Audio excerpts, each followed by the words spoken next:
Mic check. 1, 2.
Hey, good evening, everyone. Welcome back to another evening of live harness racing from Truro Raceway in Nova Scotia. I'm Sugar Doyle, based out of London for Universum Media Studios out of Charlottetown. I'll be with you all evening long as we get set to wrap up Atlantic Grand Circuit Week. And what a week it's been. Some wonderful Atlantic Sire Stakes action throughout the week. The Gamester Pinckney Memorial Cup for the young drivers who will go on and compete Old Home Week at Charlottetown now. And last evening, we'll just recap a few bits here. Tobin's Profit and Malignity, winners in 2-year-old Colt Stakes action. You know, I was really looking forward to watching Malignity. I watched his replay from Summerside. He's so long. He's so handsome. Big strides all day long, and he did not disappoint last night. He just jogged. He win by, I don't know what it was. It might have been 10, but Paul Angel never lifted a line on him. This is a nice colt, folks. He is super special for the Maritimes, and we'll look forward to seeing him go again. We saw the Frankenbest Stanfield Memorials for 3-year-old pacing fillies. Outrageous Style gutted one out. KC Starlight, Todd Trites hopped on board, hung a new mark on her. The Real Princess going 6 for 6 now this season. She is just so good right now in the 3-year-old pacing filly ranks. Home in 27 and change for the victory. Todd Trites, Paul Angel, both with driving doubles. And how about the old 14-year-old Electric Sill, career win number 50? That's right, 5-0 for old Electric Sill last night.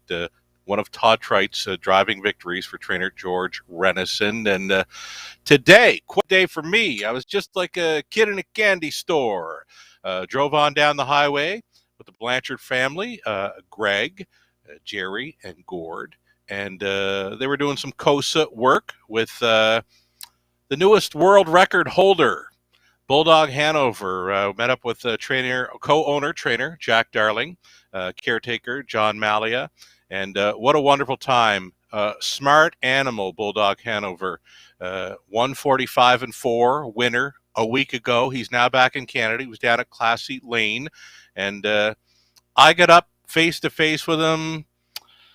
Yeah, I was fanboy today, and I left with a parting gift.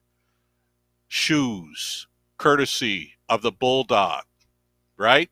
Kid and a candy store, me, at Classy Lane today. Loved it. What a great time. And you know what? Lots of great harness racing action on tap tonight. And I've got a story for you, just a short story. I've never seen this name on an ownership line on any harness racing horses in the Maritimes ever until now. And we go back a long ways, and I'm talking 40 plus years.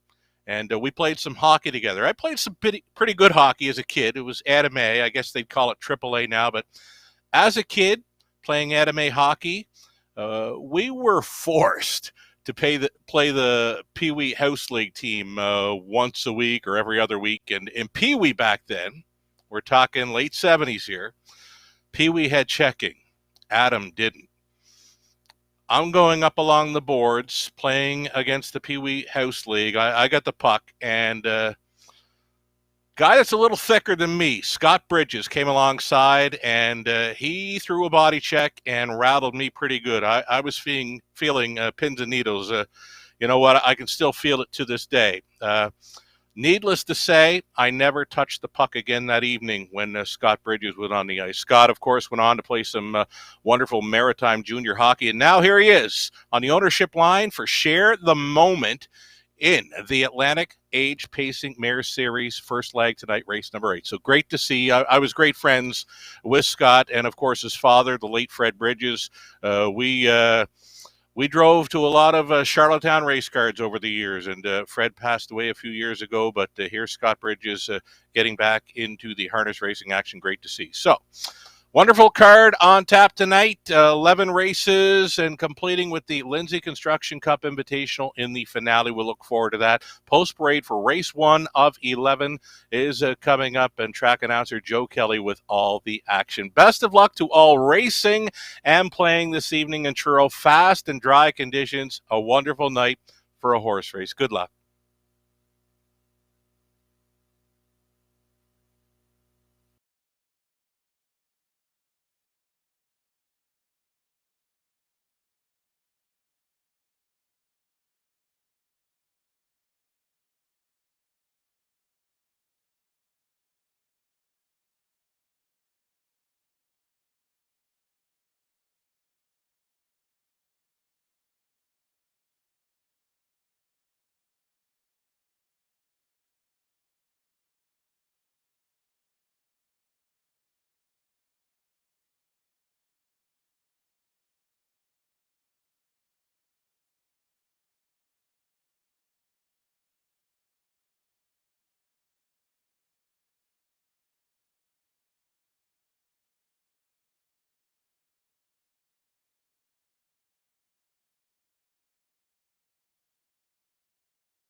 Mic check.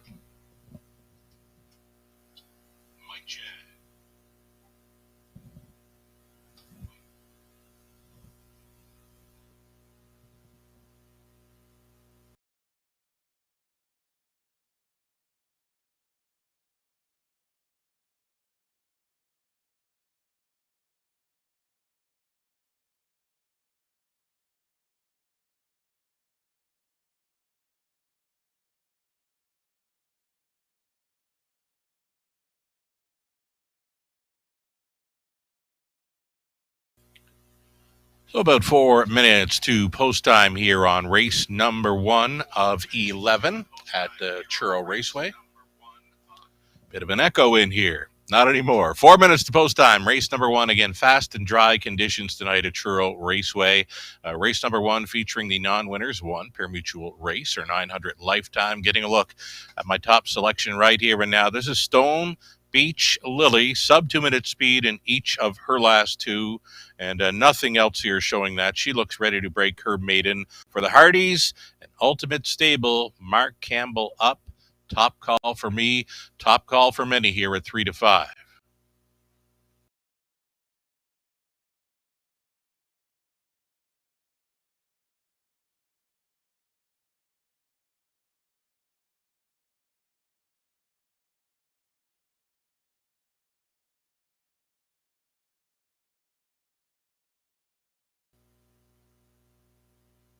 Three minutes to post time, and just a slight technical issue with the sound there for our track announcer Joe Kelly on our online version of the Truro Raceway broadcast, and working on it, hoping to get that fixed up here shortly. 3 minutes to post time here on the first of 11 Truro Raceway as we wrap up Atlantic Grand Circuit Week.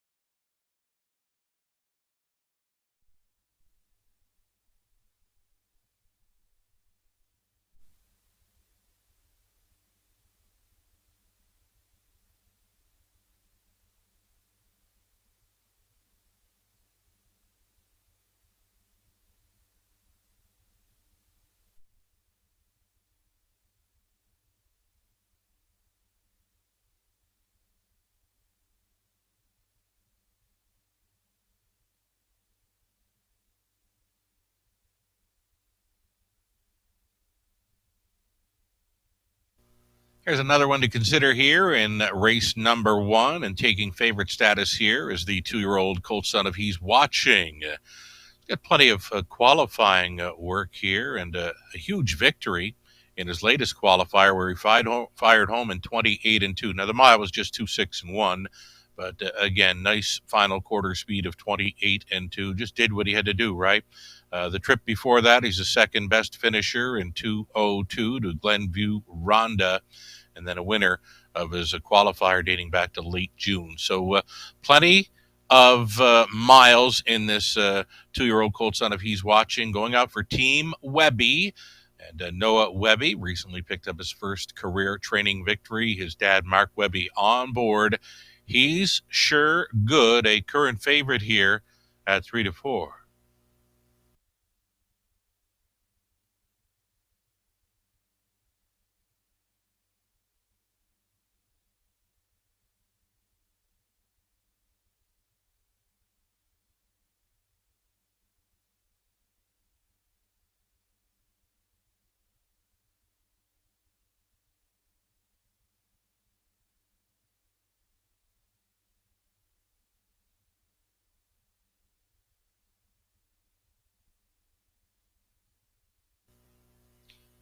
Getting close to your final call now. Final call for wagering. We're going to get a look at a first-time starter here. This is Bernie McCollum on board 1, Brookdale Sandy for the Pollies. Doug, junior and senior. And her qualifier, not as spectacular as the 2. He's sure good. Both first-time starters here from post 1 and 2. There's lots of Brookdale 2-year-olds surfacing for the Pollies this season, so that's great to see.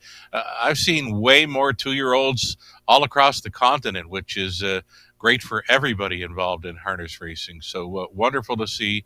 Of course, the shortage has been going on for a year or two now with the pandemic in play, and things are coming back, I believe. Again, great to see lots of 2-year-olds and plenty of Brookdale 2-year-olds on the track in Truro. Final call for wagering here on race 1 of 11 at Truro.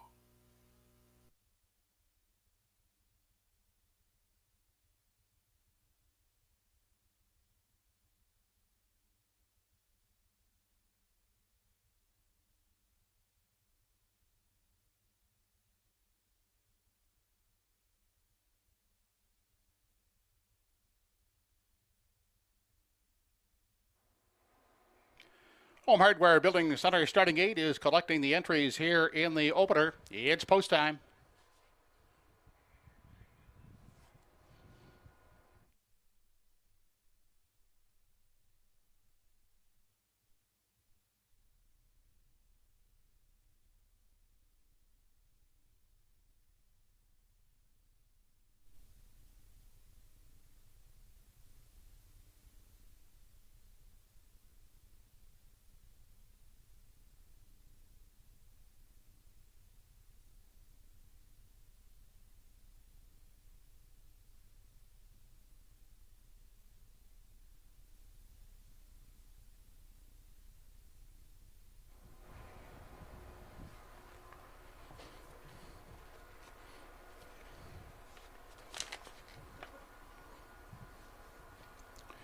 Race number 1 of the evening has Brookdale Sandy, He's Sure Good, Usain Bolt, Better Dance, Stone Beach Lily, and the Bandwagon.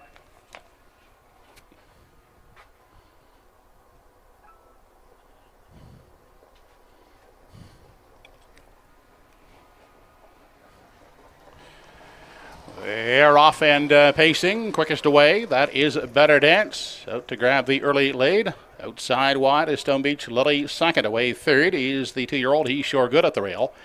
Followed by another 2-year-old Brookdale Sandy inside a fourth. On the limb from 5. That is Usain Bolt. The early trailer is the Bandwagon.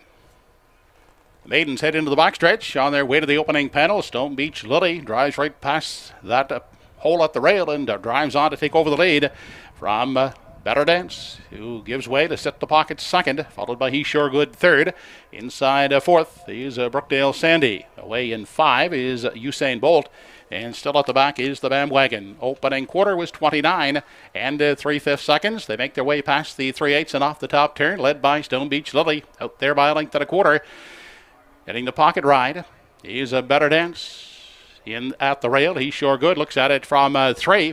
As they approach the half, out of the pocket comes Better Dance, driving up now to reclaim top spot as they arrive at the half. Stone Beach Lily is now second with He's Sure Good, pacing along in 3. Outside and moving is a Steppy, the Bandwagon in 4, inside 5th. As they dip into the lower turn is Brookdale Sandy, and sitting at the tail end is Usain Bolt. They were past the half in a minute, 4/5. Inquiry sign has been let on the board as they race into the backstretch for the final time, led by Better Dance. Up and out of the pocket now comes Stone Beach Lily second. He's Sure Good within striking range. Looks to come wide a third. They arrive at 3/4, led by Better Dance. Inside and going back to the rail goes Stone Beach Lily. Outside now uncovered is He's Sure Good as they race on over to the 7/8. He's Sure Good up to engage Better Dance now as they race midway around the final turn. Out of the pocket comes Stone Beach Lily. They're 3 deep off the top turn as they straighten out for the stretch drive. Inside, Better Dance drifting out there. That is He's Sure Good. In the center is Stone Beach Lily. On through the stretch they come. Better Dance. Stone Beach Lily outside. Better Dance, and Better Dance breaks his maiden, winning it by a head over Stone Beach Lily, and He's Sure Good a drifting third. The mile in 2 minutes, 2/5.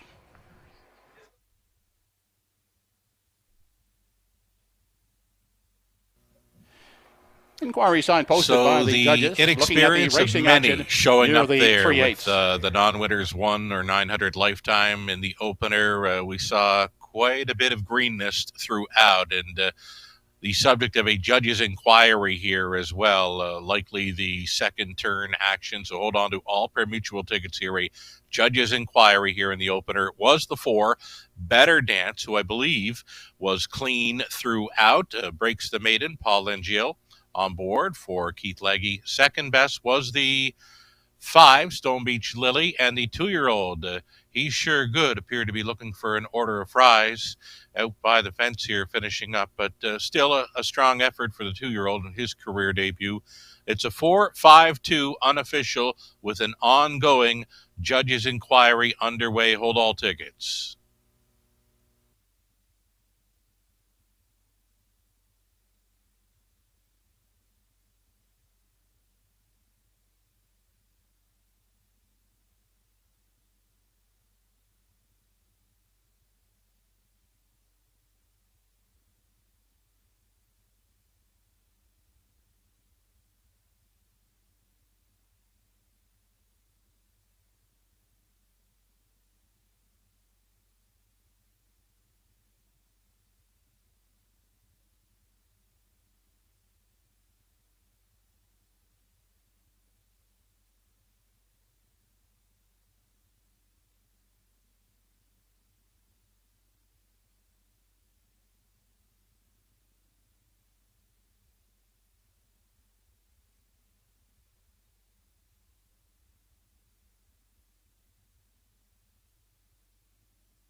Riding back in the winner's enclosure, first race winner, number 4, Better Dance, 3-year-old Bay-Gullet son of Better's Delight, owned by Tricia Barsby of Brantford, Ontario. Trained by Keith Legg and driven by Paul Angel. Better Dance picking up a mark of 2 minutes and 2/5. First race was sponsored by Clarence Farm Services. Meredith Walker, equine specialist for the Farm Services, is trackside, presenting the winning connections with a gift certificate for Pure Athlete. It's a high-fat supplement for performance horses.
We will have a placing here in the first race. Judges determining that the 5 Stone Beach Lily trying to pull up near the 3/8, causing interference to the field sitting in behind her. Therefore, she finished second and will be placed 6th for causing that interference just before the 3/8.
Race 1 is official. 1 Brookdale Sandy finished 4th, was placed 3rd. 2 He Shore Good, 3rd placed 2nd. 3 Usain Bolt finished 6th, placed 5th. 4 Better Dance, the winner.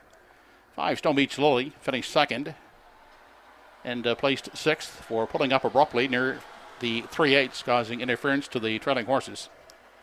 And the 6th, the Bandwagon, 5th placed 4th. Fractions were 29 and 3, a minute 4 fifths, 1:30 and 4, and the mile in 2 minutes 2 fifths for Better Dance. From the top, after the placings, 3:25, 1:64. 4-2-1 try in race 1, $392.30. The 4-2 Big Zactor, $61.40.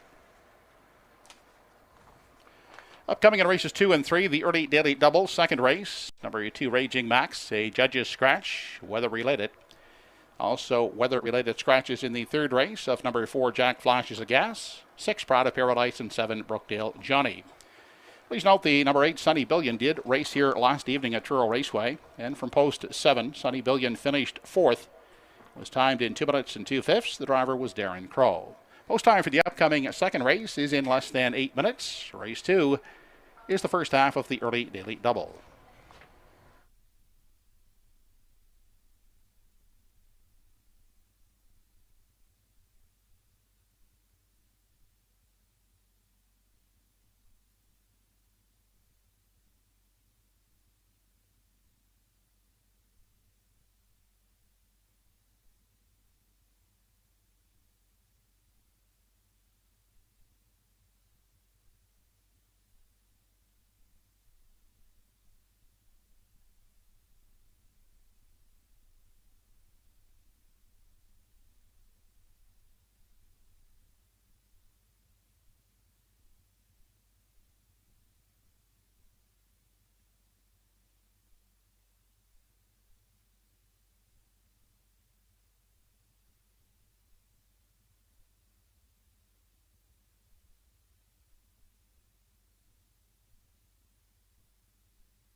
Three-year-old colts are now on the track and on parade for race number 2 of the evening. Second race is the Atlantic Siren Stake 3-year-old Pacing Colt B Division, purse of $3,000.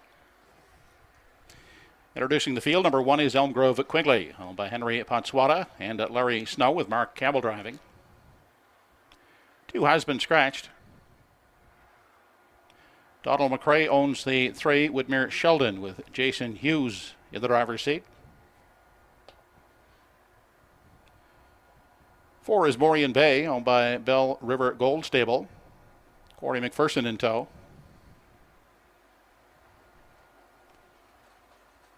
And the 5 is Tory Time. Darren Crow picks up the drive for Bob Samara, Kevin Dory. Post time for the second race in 6 minutes.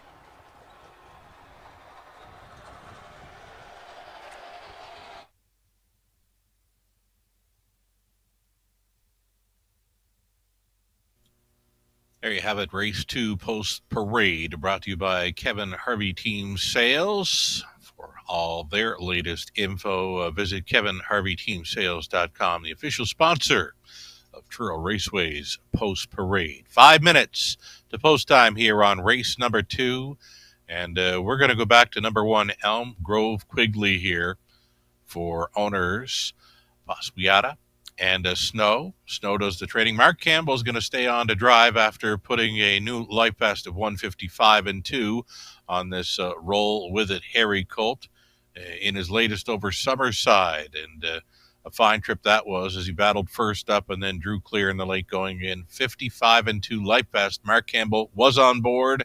They get the rail tonight with Mark staying on Elm Grove Quigley 2-5 and likely going to stay close to that come post time.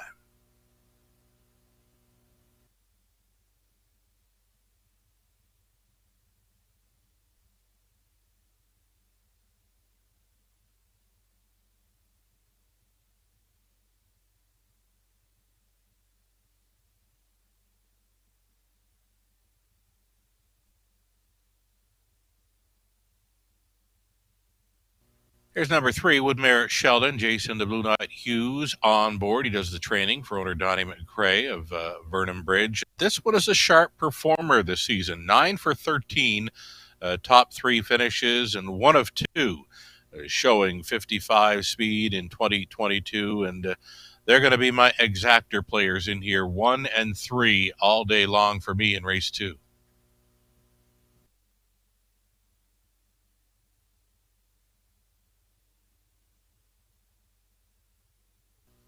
Universum Media Inc., Atlantic Canada's harness racing provider for tracks of Northside Downs, Inverness Raceway, Truro Raceway, of course, horse racing in New Brunswick, and of course the Red Shores, Summerside, and Charlottetown tracks on Prince Edward Island.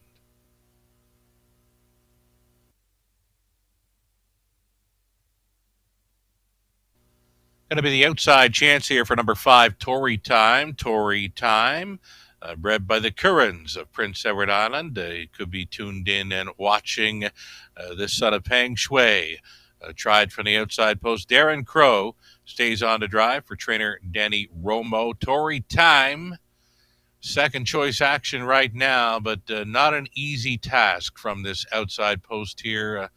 I think he'd be happy to hit the top 3 in here with 3 minutes to go on race number 2.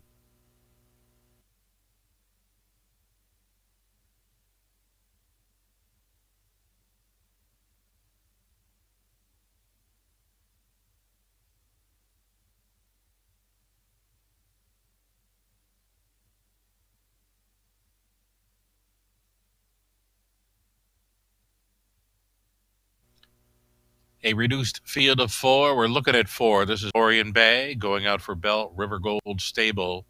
Wade Sorry condition, Corey MacPherson driven. Morian Bay, Corey got along fine with this one to show third last time out. So moving in the right direction for trainer Sorry. A much improved 158 and 2/3 last time over Summerside. Top 3 potential for me is the longest shot on the board, number 4, Morian Bay.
There is still time for wagering here on race number 2. Let's go back to race number 1 and offer up congratulations to Keith Legge, his first career training win with the 4-horse Better Dance, well behaved, more so than some of the others there in race number 1 to break his maiden.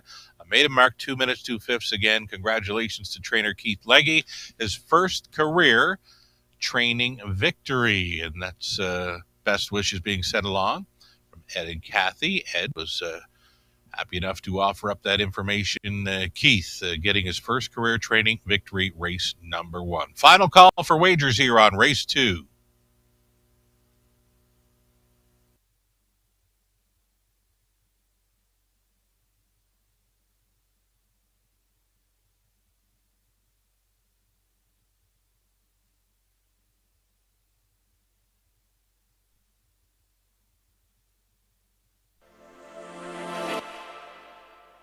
Deep in the stretch, Hot Rock Star, the Fascinator, Shadow of a Doubt, tight on the line. Got his pouch there, big stop there from Williams, wrap around here and scores! Here comes Mr. Flying! Mr. Flying got up the time.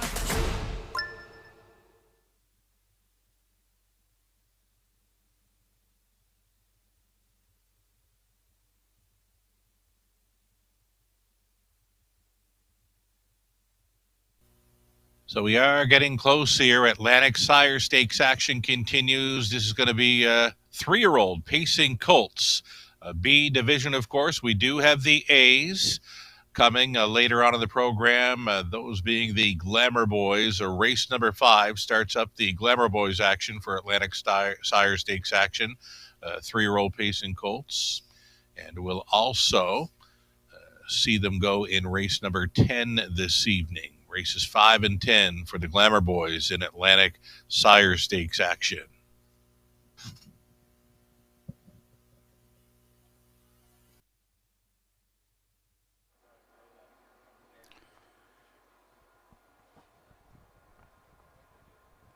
Home Hardware Building Center starting gate moving up for race 2. It's post time.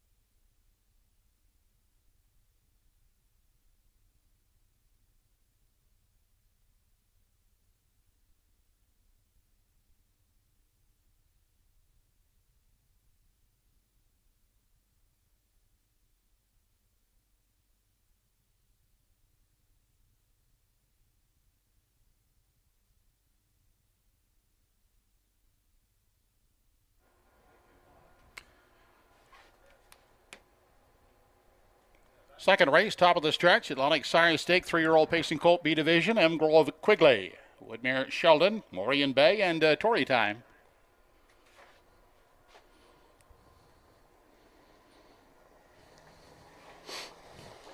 They're off and pacing at the rail. Elm Grove Quigley away, looking to grab the early lead with Woodmere Sheldon outside as second. Got wide, that's Tory Time in 3. Settling out in 4 is Morian Bay. The field of 4 3-year-old colts enter the backstretch for the first time on their way to the opening quarter. Elm Grove Quigley shows the way out there by a length and a quarter. Pocketing up is Woodmere Sheldon second. Up to find room at the rail is its Tory Time in 3, and the trailer in 4 is Morian Bay. Single file as the colts head on over to the 3/8. Setting the tempo, that's Elm Grove Quigley. Showing the way, the uncontested lead of a length and a quarter on Woodmere Sheldon, who will get the journey from the pocket second. Followed closely in 3 by Tory Time. And Morian Bay is still treading back there in 4. They swing off the turn and travel on through the stretch now as they near the half. No change in positions. Elm Grove Quigley is still the boss as they arrive at the midway point. Woodmere Sheldon content to follow along in the pocket. Then Tory Time looks at it from 3. Morian Bay is still back there treading in 4 into the lower turn. They head past the 5/8 now on their way into the backstretch for the final time. Elm Grove Quigley still in control. Woodmere Sheldon stays the pocket outside and trying it first over and rough gate it there, and off stride went Tory Time. Moving up now into 3, that's Morian Bay, the half 59 seconds flat on their way to 3/4. Elm Grove Quigley still in control, content to stay in the pocket is Woodmere Sheldon. Now trying it first up, Morian Bay third, back down pacing but gapped out in 4. That is Tory Time as they race now to the 7/8, 3/4 in 1:28 and 4. It's still Elm Grove Quigley there. Looking to come out of the pocket is Woodmere Sheldon. They have less than an eighth to come as they swing off the top turn. Led into the stretch by Elm Grove Quigley. Looking to angle out of the pocket, Woodmere Sheldon. And here he comes as they drive down the lane. Elm Grove Quigley, Woodmere Sheldon. Elm Grove Quigley in gate-to-wire fashion to win the B division of the 3-year-old pacing colts. Woodmere Sheldon second. Morian Bay will finish third. The mile at 1:57 and 2/5.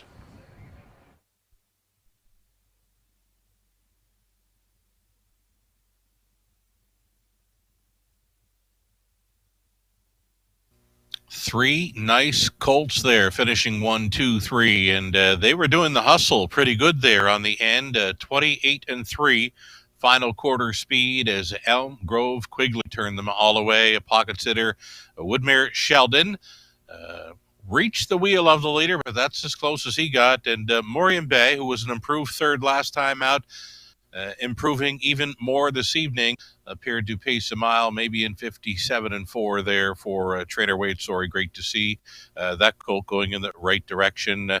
Tory Time finishing 4th in there. He was kind of bumpy gated throughout and did eventually roll off stride, but no troubles for any of them, really. They all stayed up and all stayed in it. 1, 3, 4, and 5. The program order finish here with Elm Grove Quigley on top, 2 to 5. I see the judge's inquiry sign now lighting here as we await Elm Grove Quigley on his way back for a winner's circle photo.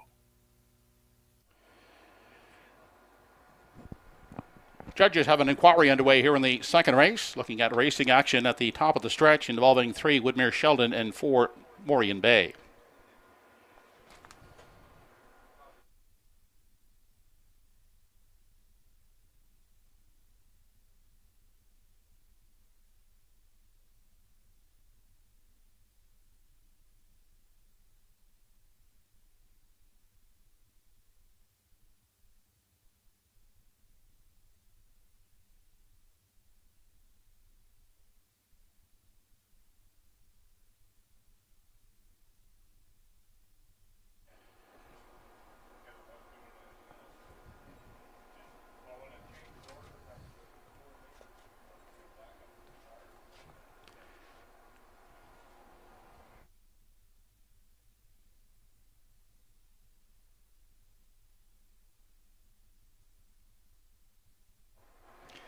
Now back in the winner's enclosure is the second race winner, Atlantic Sire Stake 3-year-old Pacing Colt B Division, number 1 Elm Grove Quigley. Bay Colt by Roll With It Harry. Set of the Camluck Dam Elm Grove Cam Lady. Spread by Bob Gordon of Elmsdale PEI, now owned by Henry Potswata of Sydney and Larry Snow of Glace Bay. Larry does the training, Mark Campbell does the driving. Elm Grove Quigley in 1:57 2/5.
Judges did determine there was no violations as a result of the inquiry here in the second race. Here is the official rundown. 1 Elm Grove Quigley the winner, 2 was Scratch, 3 Woodmere Sheldon second, 4 Morian Bay third, and 5 Tory Time fourth. Quarter was 28 and 4, the half 59, 3 quarters in 1:28 and 4, the mile in 1:57 and 2. Top down, your card is 1 scratched, 2, 3, 4. 1, 3, 4 try in race 2, $9.90. The 1, 3 exactor, $3 even. Up next, the third race, 3 scratches in race 3. Take out the 4, Jack Flashes of Gas, the 6, Pride of Paradise, and the 7, Brookdale Johnny. Chart line posted here in the third race on the 8, Sunny Billion. Sunny Billion raced here last night. From post 7, finished 4th, was timed in 2 minutes 2/5. The driver was Darren Crow. Third race, scratched down to a field of 5 with post time in 9 minutes.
Now on parade, the entries for the third race.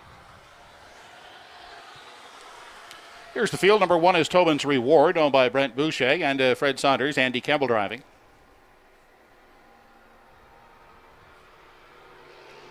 Toby McDonald will drive from post 2, Reggie's Game, owned by Donna Wilson.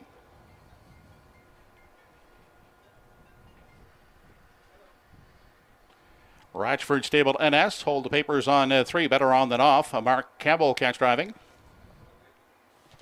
4 is scratched. Ernie Laughlin will pilot the 5 Lobel Bruiser for Kerry and Lois Saunders. 6 and 7 have been scratched. And number 8, Sunny Billion, over the Won't Back Down stable, Darren Crow in the sulky. Post time for the third race in 5 minutes.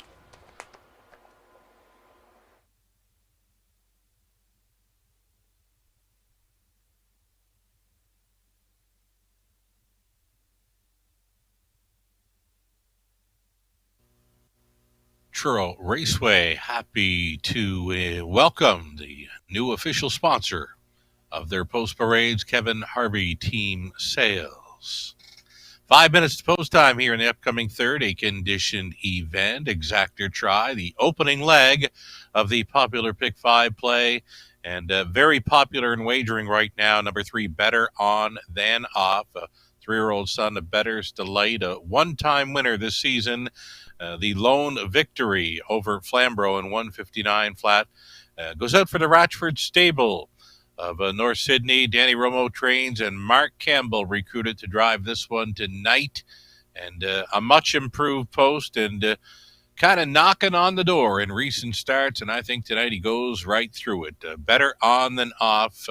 Heavy favorite here at 1-9. So the horse players getting behind this one. I see him on or near the lead, and showing up in the winner's circle following race number 3. Could be the key play to start up your Pick 5 at Truro.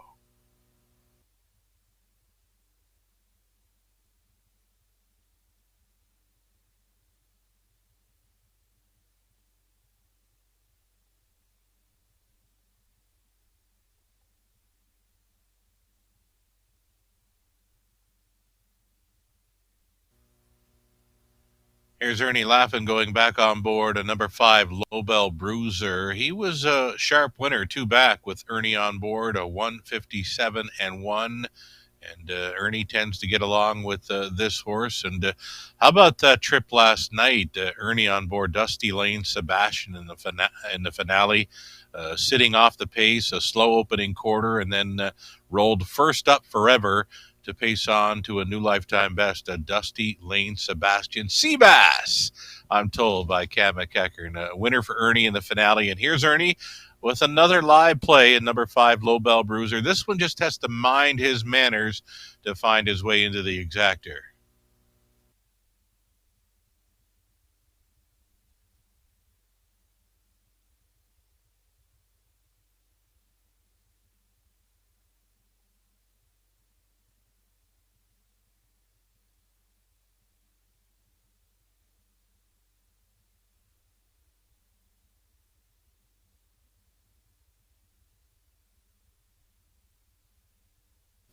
Here's Toby McDonald with the 2 Reggie's Game. Now, I've included this one to finish third in the triactor.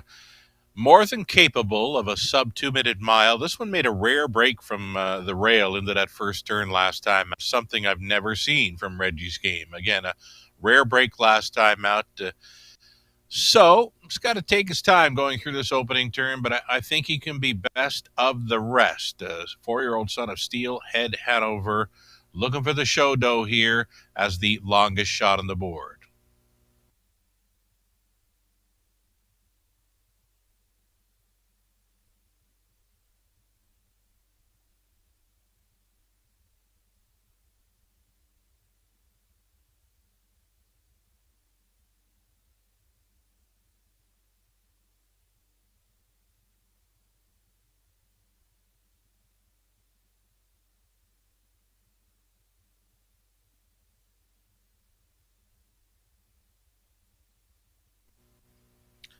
A look now at number 1, Tobin's Reward. Andy Campbell hops on board. This One going out now for Fred Saunders. Fred Saunders takes over the conditioning. It comes from the Darren Crow barn. Darren Crow has been driving all along. So this is an angle and has been an angle for me at Truro. First time Andy Campbell. Tobin's Reward, barn change, beware. I could get behind this one now, maybe to finish second or third in here. Andy Campbell, catch driving, new trainer, Fred Saunders. Think about it. Tobin's Reward on the rail right now at 15-1. Maybe flying under the radar for many here.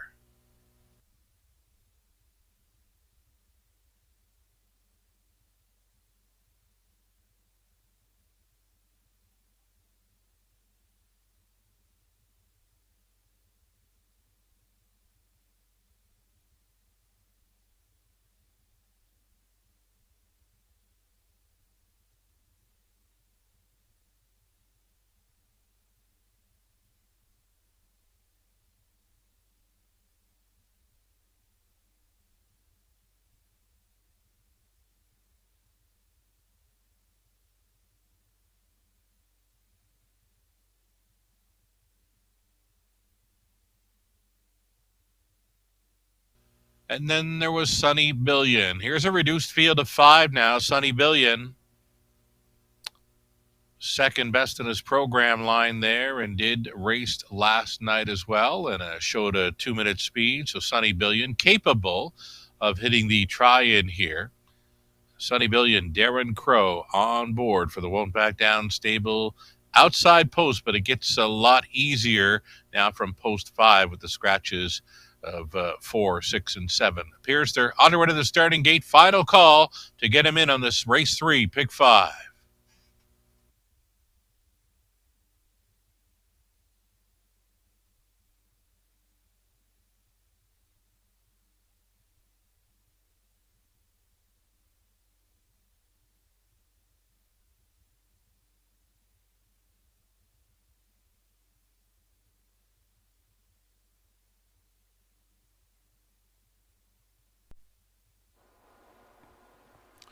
Home Hardware Building Center starting gate now in motion here for the third race. It's post time.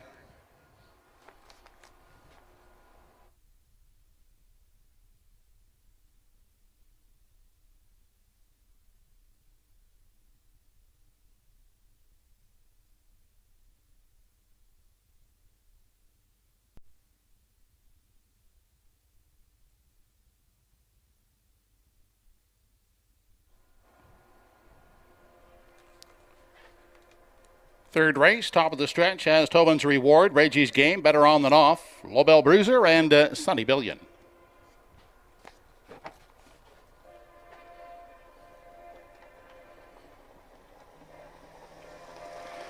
They're off and pacing, Better On Than Off. Is off the gate first, grabbing the early lead outside. Lobel Bruiser is off stride there. Lobel Bruiser has gone on a break in the first turn. Wide around him now is Sonny Billion into second. Getting away in the 3 spot as they head by the 8th is Reggie's Game. Back fourth, Tobin's Reward, and still having problems at the back is Lobel Bruiser. On to the back stretch for time 1 as they approach the quarter. Better On Than Off will set the tempo out there, leading it by 2.5. With Sonny Billion in pursuit second. Gapped out there third. That is Reggie's Game, followed by Tobin's Reward fourth. Back down pacing, but well back and trailing now. That is Lobel Bruiser. The field of 5 heads past the 3/8 in single file fashion. They were past that opening panel in 29 and 3/5 seconds. It's Better On Than Off. Still out there by 2 on Sonny Billion. We still have that separation back to Reggie's Game in 3. Followed by Tobin's Reward fourth, and further on back the trailer is Lobel Bruiser. No change yet in positions as they race into the lower turn, heading to the 5/8 now. It is still Better On Than Off, unchallenged on the front end, with Sonny Billion tracking along in the 2 spot. The half in a minute, 1/5 second. Reggie's Game is still struggling back to third. Outside and moving now. Tobin's Reward looks to come off the rail as they race past the 3/4 mile mark. It is still Better On Than Off in control, with Sonny Billion trying to stay with them second. Then Reggie's Game still holding third there. To the outside, uncovered comes Tobin's Reward, and the fifth one is Lobel Bruiser. 3/4 paced in 1:30 flat. They race past the 7/8 now, and Sunny Billion is coming out of the pocket. Moving up now to challenge Better On Than Off for the stretch drive as they straighten out down the lane. Final time, Better On Than Off is shrugging off Sunny Billion, and Better On Than Off pacing to victory here by 2 lengths over Sunny Billion, and up for the showdown is Tobin's Reward. The mile in 1:59 3/5.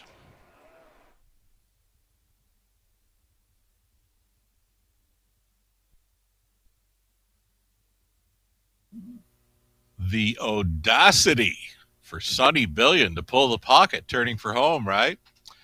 Oh, he raced good from the outside post to secure a 2-hole ride, and then when Lobel Bruiser made that early break, it turned into a 2-horse race very early in this one. They put on, well, probably 10, 15 lengths of separation to the next two.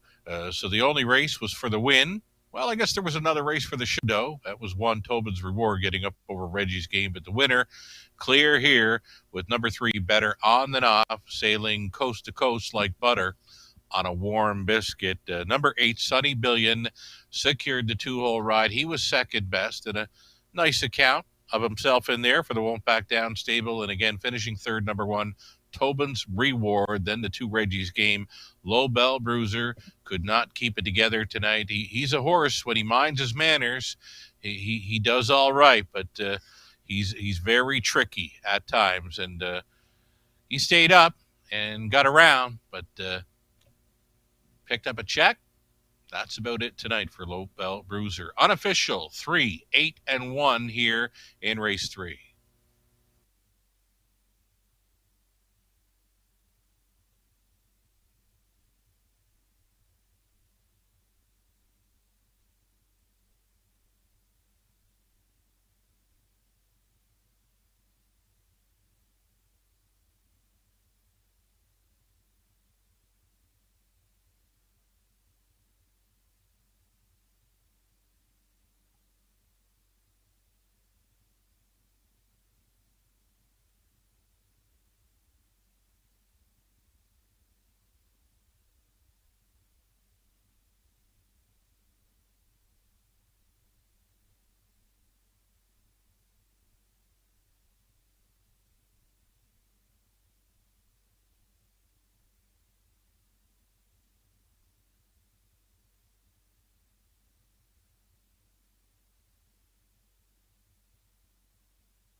Now back in victory lane is the winner of race 3, number 3, Better On Than Off. A 3-year-old big gelding by Better Use Delight, owned by Ratchford Stable of North Sydney.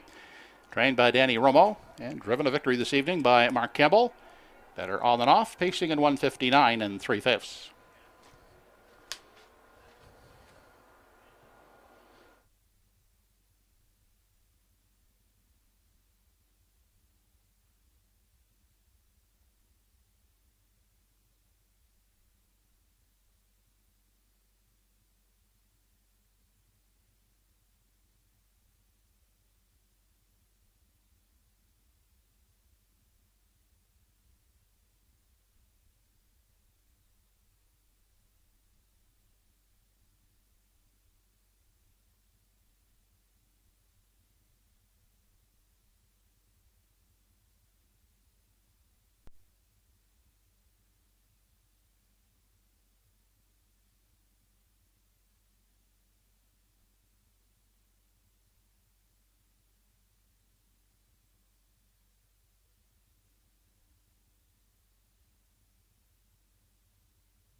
Third race is official. 1 Tobin's Reward third, 2 Reggie's Game fourth, 3 Better On Than Off the winner, 4 was scratched, 5 Lobel Bruiser fifth, 6 and 7 were scratched. 8 Sunny Billion second. 29 and 3 the quarter, the half a minute 1/5, 3/4 in 1:30, the mile 1:59 and 3. Top down 3-4-1, scratched 5, scratched 2 on the bottom. 3-8-1 try in race 3, $105.80. The 3-8 exactor $28.80. The early double 1-3 returned $2.30. Up next, the fourth race. 2 scratches in race 4. Take out the 6 Arizona Bucks. Also scratch the 7 Stars Above. We had 3 horses here in the fourth race who raced here last evening. The 2 Kidam Image from post 2 finished 5th. Was timed in 1:59 and 2 with Carl Eisner driving. 3 Camco Willow also raced here last evening from post 3. Made a break after the start. Finished 7th. Was timed in 2 minutes for Andy Campbell.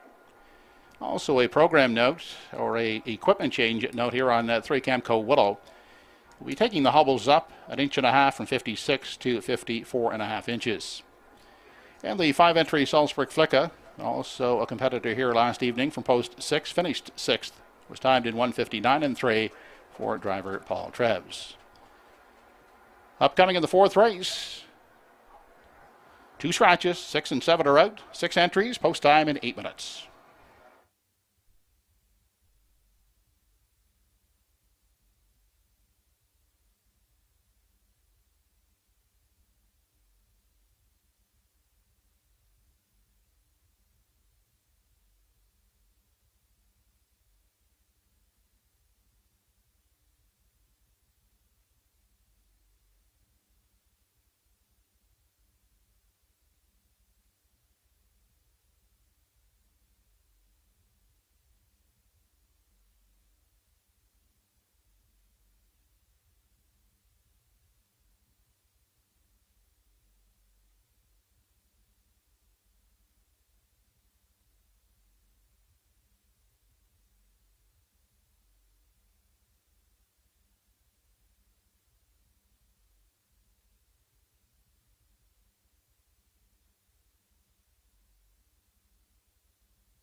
Horses on the track for the fourth race. Here's the field. Number 1 is Well at Sea. Owned by Trish Hardy. Mark Campbell catch drives. Carl Eisner driving number 2 Kidam Image for Calvin Eisner.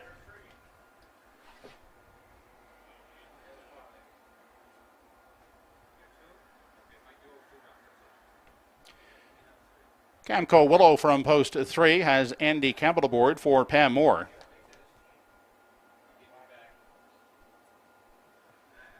Zachary Landry, Helen Landry, and Chuck O'Connor share ownership of number 4 Don't Stand in My Way. Greg Monroe does the driving. Paul Trebs will pilot Salzburg Flicka from post 5, owned by Tracy McQuaid. 6 and 7 have been scratched.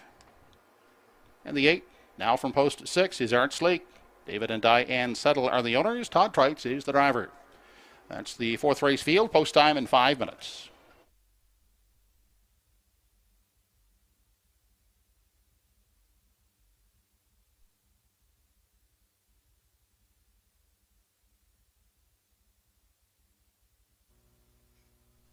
Lots more to come on the finale evening of racing for Atlantic Grand Circuit Week at Truro Raceway, Race 4 Parade.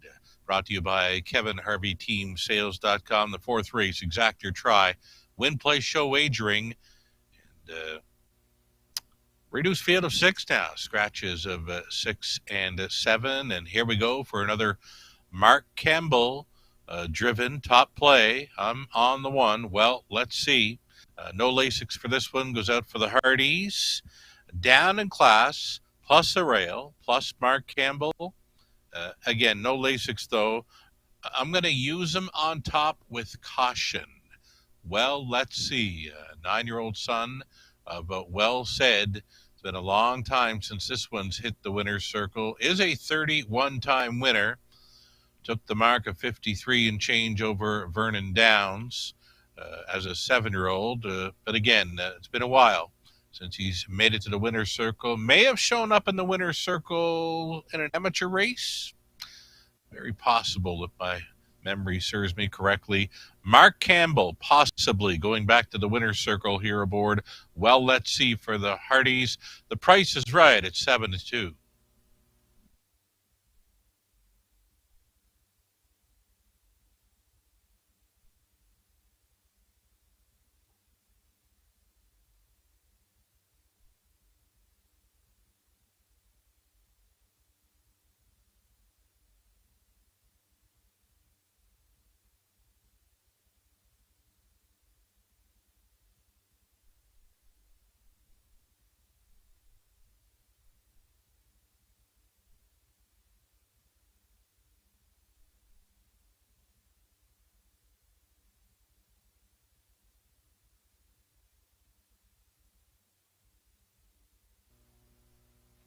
Here's number 3, Camco Willow. Very sharp performer through the month of July at Truro with 2 wins and 2 seconds through that month. We like her here. Andy Campbell on board. This one made a rare break last time out in the early going. She was leaving sharply, leaving a little more than she normally would.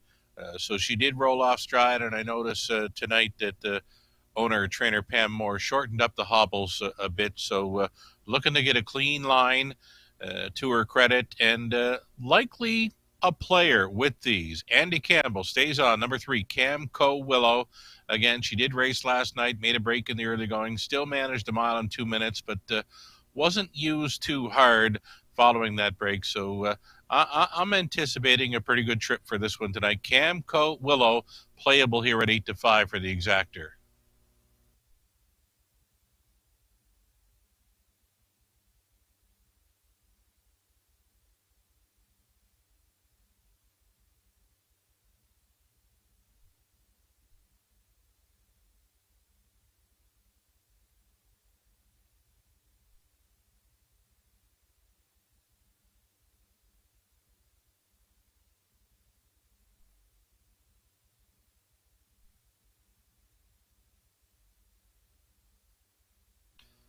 One more to think about in here. Number 2, Kidham Image, an inside post. That should help. A top 3 potential with the right kind of trip. This one also raced last night, a 5th place finisher in 59-2.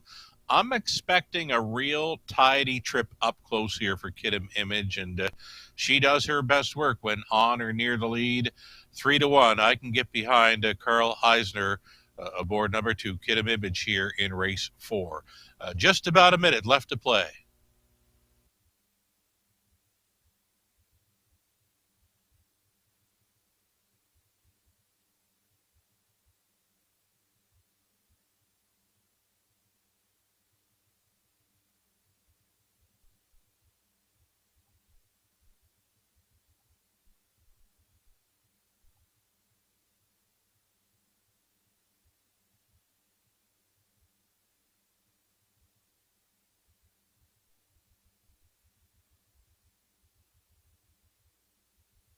An outside chance tonight here for number 8, Art Sleek, as Todd Treitz goes back on board.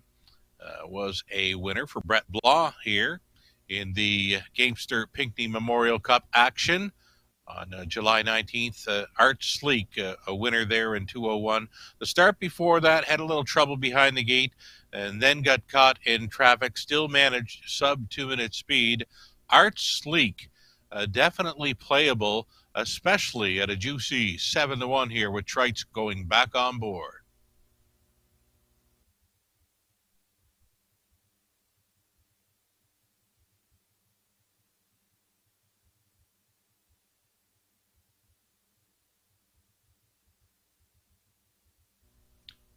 Final call for wagers here. Number 4, Don't Stand in My Way. Another one that's been showing sharp form. 2 wins in his last 3 outings. A 4th best finish here on Tuesday evening.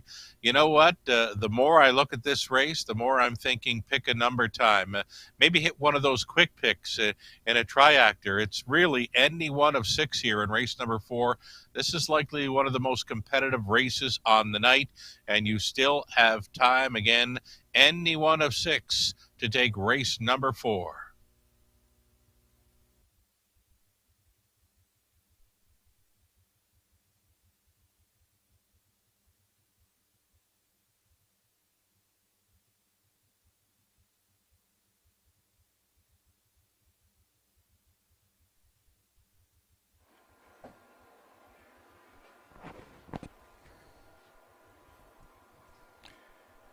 Starters in the 4th race, now moving up to the Home Hardware Building Center starting gate. It's post time.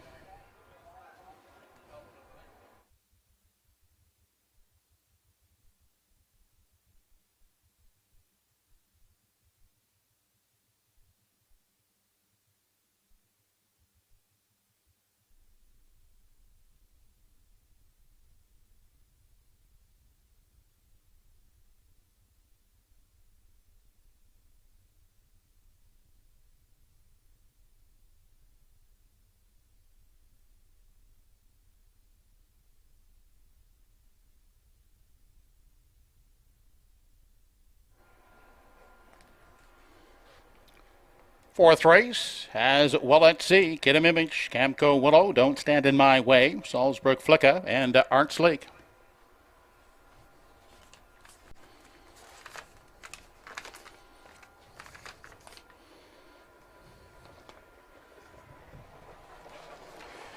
They're off and pacing from the far outside quickly. It's Art Sleek firing to the lead as they race into the first turn with Kid 'em Image coming away in the pocket. Finding room at the rail, that's Camco Willow from 3. Unhurried as Well Let's See back there in 4, followed out 5th into the backstretch by Don't Stand in My Way, and Salzburg Flicka is the early trailer. Seating arrangements complete as they head into the backstretch and on past the opening quarter. Up front there, led by Art Sleek, out there by 2 with Kid 'em Image. In pursuit, 2nd, Camco Willow next in line 3rd. Then Cam heading the rail 4th, that's Well Let's See, followed by Don't Stand in My Way, and the trailer is Salzburg Flicka. They race to the 3/8 now, and Art Sleek now has company on the outside in the form of Camco Willow as they swing off the top turn. 29-4 was the opening quarter. They swing off the turn, entering the stretch now as they approach the half. Art Sleek being pressured by the first up attacker, Camco Willow. Staying in the pocket is Kid 'em Image 3rd. Getting a second over toe now is Well Let's See from 4. 5th and moving 3rd over. That is Don't Stand in My Way. And the trailer continues to be Salzburg Flicka. Into the lower turn, onto the backside. They head now for the final time, still led by Art Sleek. As they race into the backstretch on the outside, a half a length back 2nd. That is Camco Willow, who grinds it out first over. Towed up into contention now. Well Let's See, well spotted, and will enter the 3-wide lane now as they race past the 3/4.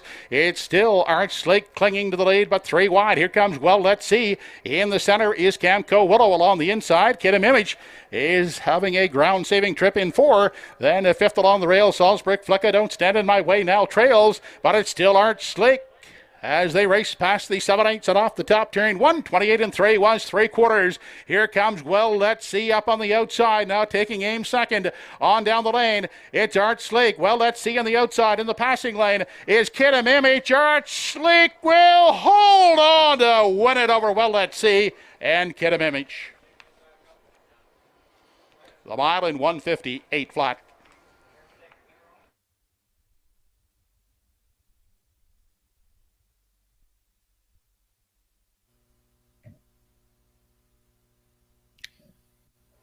Great call there by track announcer Joe Kelly. This one got close, folks. Art Sleek doing all the work and trying to get paid. He's got Mark Campbell strolling up on the outside here with Well Let's See.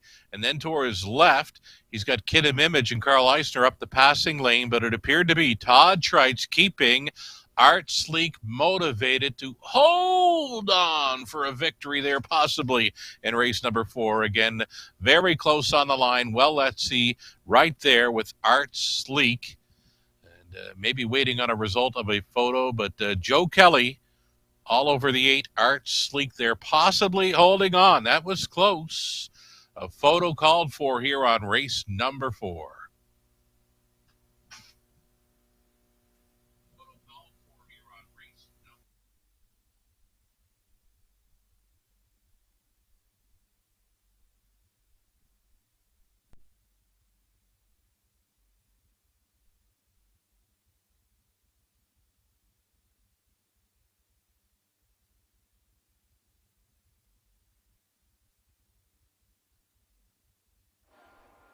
Judges do have an inquiry posted here in the 4th race. They are looking at the 5-entry Salzburg Flicka for a possible pylon violation at the top of the stretch.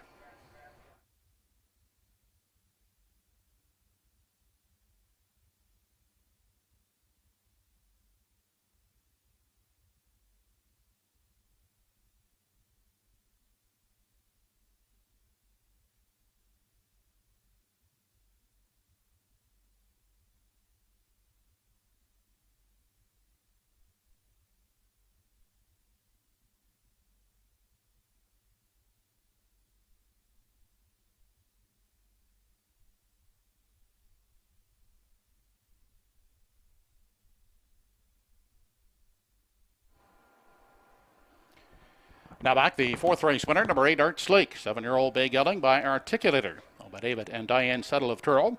Trained by Dave Settle. Todd Trites, the winning driver. Art Sleek picking up his 2nd win of Grand Circuit Week. Pacing in 158 flat.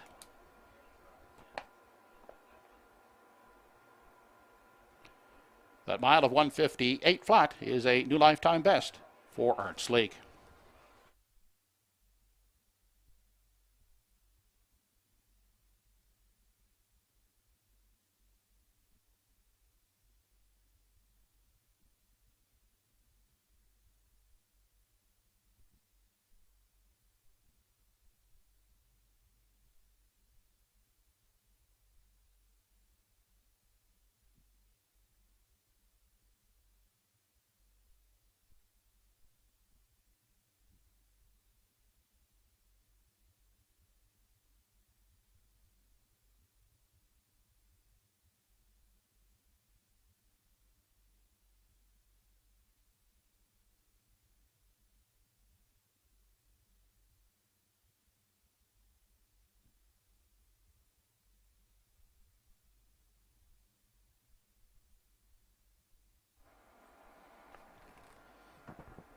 Judges have determined that the 5 Salzburg Flicka did indeed go inside of 2 consecutive pylons at the top of the stretch. However, she was not lapped down at the wire. Therefore, there is no reason for a placing here in the 4th.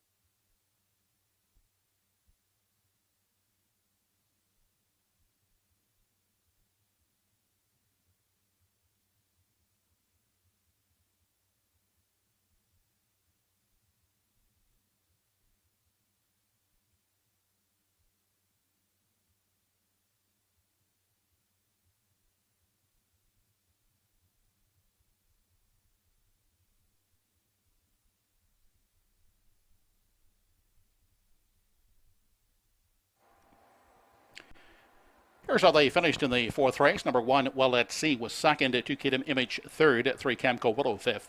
4 Don't Stand in My Way 6th. 5 Salzburg Flicka 4th. 6 and 7 were scratches. The 8 Art Sleek was the winner. Fractions for the mile, 29 and 4, 59 and 4, 128 and 3. The mile, a lifetime mark for Art Sleek, 158 flat. Rechecking your cards from the top, 2, 3, 5, 6, 4, scratched, 1 on the bottom. 8-1-2 try in the 4th race, $271.50. 8-1 exactor, $77.30. Up next, the 5th race, A division of the 3-year-old pacing colts. No changes to your programs with post time in 8 minutes.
Fifth race starters now on post parade. Race 5.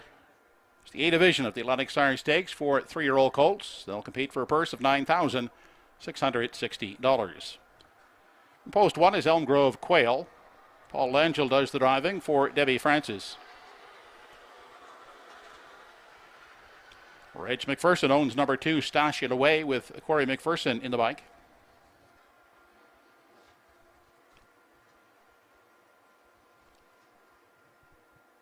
Mark Campbell accompanies number 3, St. Charles Fireball, for Ryan and Everett McLeod.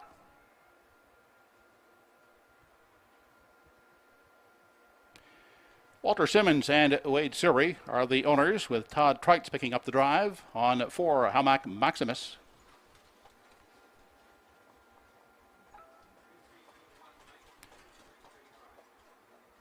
Roll with Huddy Toddy is the 5, owned by Trevor Hicken, along with Todd and Trish Hardy. Jason Hughes in the driver's seat. Darren Crow picks up the drive on 6, J.J. Xavier, for David Lund.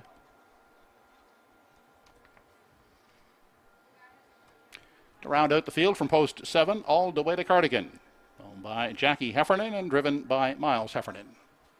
That's the field of A division of 3-year-old pacing colts. They'll go to the gate in 5 minutes.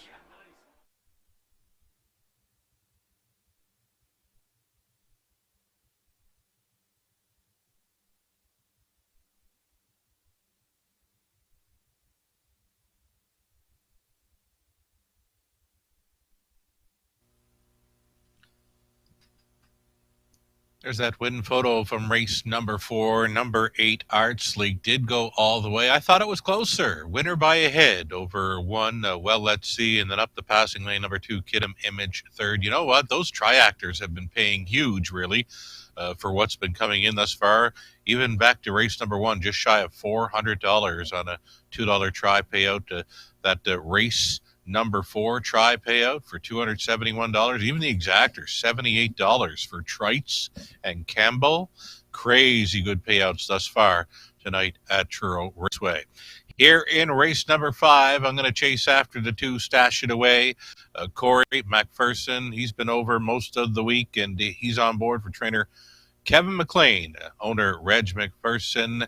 Stash It Away, a little bit short on the end of a mile there last time out. The trip before that, though, 53-4. If he can find anywhere close to that kind of speed tonight over Truro, they won't get close to number 2, Stash It Away. He will be on or near the lead. And right now at 3-2, I'm going to stay with him. My top choice here, number 2, Stash It Away, to go all the way or pocket ride to a victory here for Corey McPherson.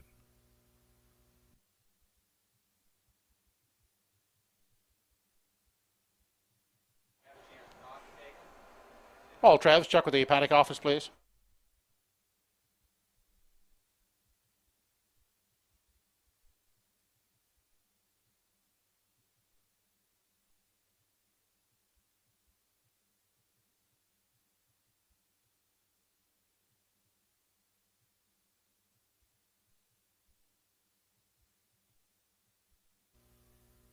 Here's number 3, St. Charles Fireball, scoring down for Mark Campbell.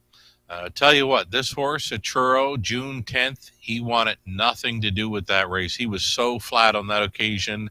Threw in a clunker where he paced a mile in 57.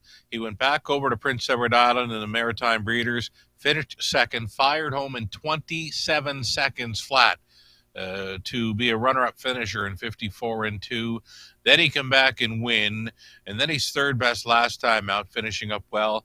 If he can find that form from 3 back, he could be first or second in here. If he wants to show up like that Truro start of June 10th, he won't grab a piece of this one. Again, he was so flat on that occasion. I'm not sure what was going on. He was a beaten favorite that night, but the start following that, where he fired home in 27 for a trip in 54 and change, that's the kind of effort he's going to need to win or be second best in the exacta here. We're talking about 3, St. Charles Fireball, another live play possibly for trainer driver Mark Campbell.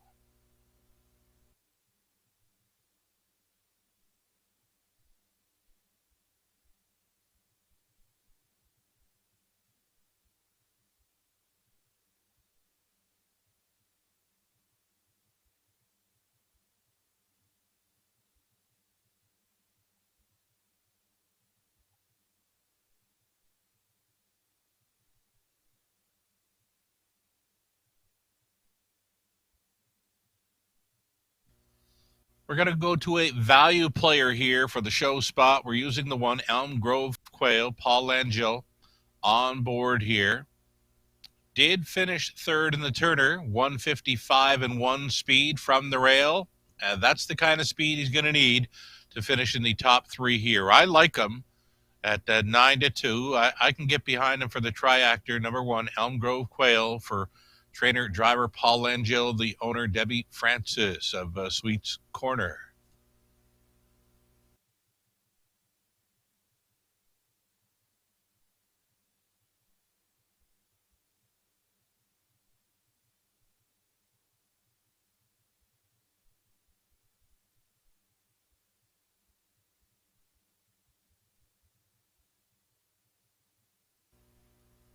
Todd Trites aboard, a long shot player, and Hamac Maximus, a very tough assignment for this one today.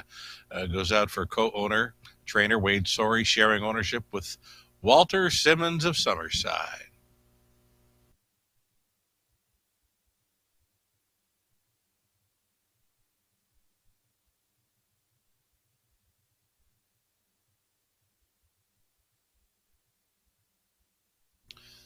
We are getting close here. The starting gate is rounding the bottom turn here soon and moving into position. Many might be wondering why I don't have the 7 pegged as a top 3 finisher. Number 7, All the Way to Cardigan. His lone victory last season took place at Truro. His lifetime best is at Truro, 54 and 3, winning his Turner. And then he came back and won the Phil Pinckney in 55 and 4. For me, it's just the outside post factor. Nice victory over Summerside last time out, but this is a tough post in Truro, especially when there's plenty of inside speed. I see Stash It Away up close, St. Charles Fireball, even Elm Grove Quail does have a bit of gate speed on the rail. I'm just not sure what kind of trip Miles Heffernan will be able to work out with this 7 All the Way to Cardigan. That is why I left this one out of the top 3.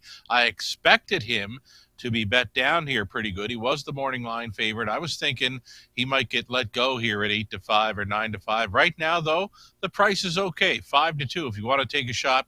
The outside looking in all the way to Cardigan and Heffernan.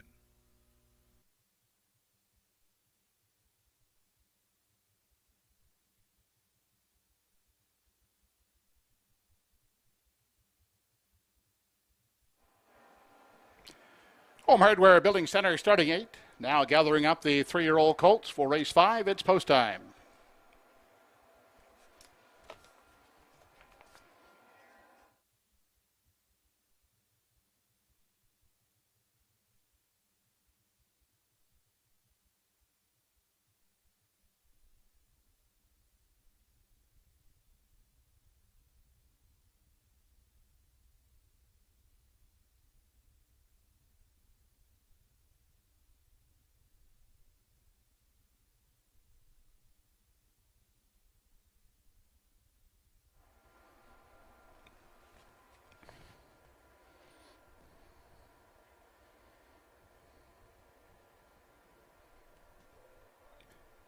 Fifth race on the program, Atlantic Star Stake, 3-year-old pacing Colt A Division. Purse of $9,660 has Elm Grove Quail. Stash It Away, St. Charles Fireball. Hamac Maximus, roll with Huddy Tuddy, JJ Xavier, and All the Way to Cardigan.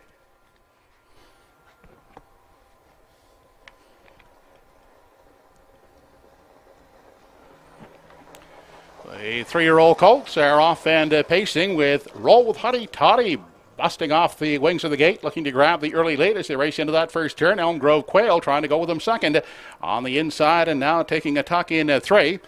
That is Stash It Away, outside and crossing over and finding a gap at the rail. That's All the Way to Cardigan, getting away nicely in 4, followed to 5th by St. Charles Fireball. Back to Hamac Maximus in 6th, the early trailer JJ Xavier. They race past the opening panel and Roll with Huddy Toddy will show the way onto the 3/8. Leads by a length and a quarter. Elm Grove Quail is the pocket sitter. Then Stash It Away next in line, 3rd. 4th on the inside is All the Way to Cardigan, followed fifth by St. Charles Fireball. Starting up on the outside is JJ Xavier, sixth, and seventh is Halmac Maximus, 27-1. A snappy opening pedal as they race on through the stretch and approach the half. Roll with Hottie Toddy is in control. Out there now by 2 as they arrive at the half. Getting a good journey, Elm Grove Quail in the pocket second. The first to sacrifice. Here comes Stash It Away.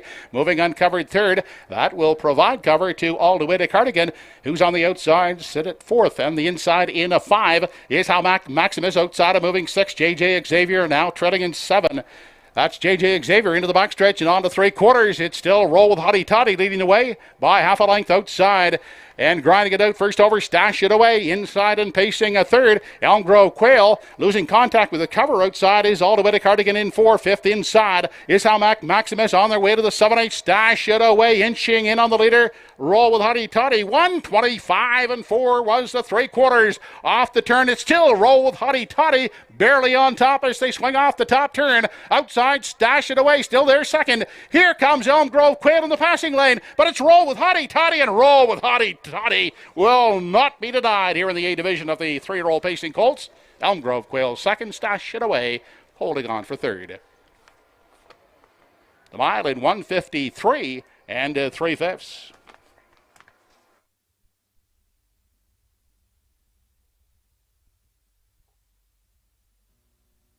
Big mile by Roll with Hottie Toddy here.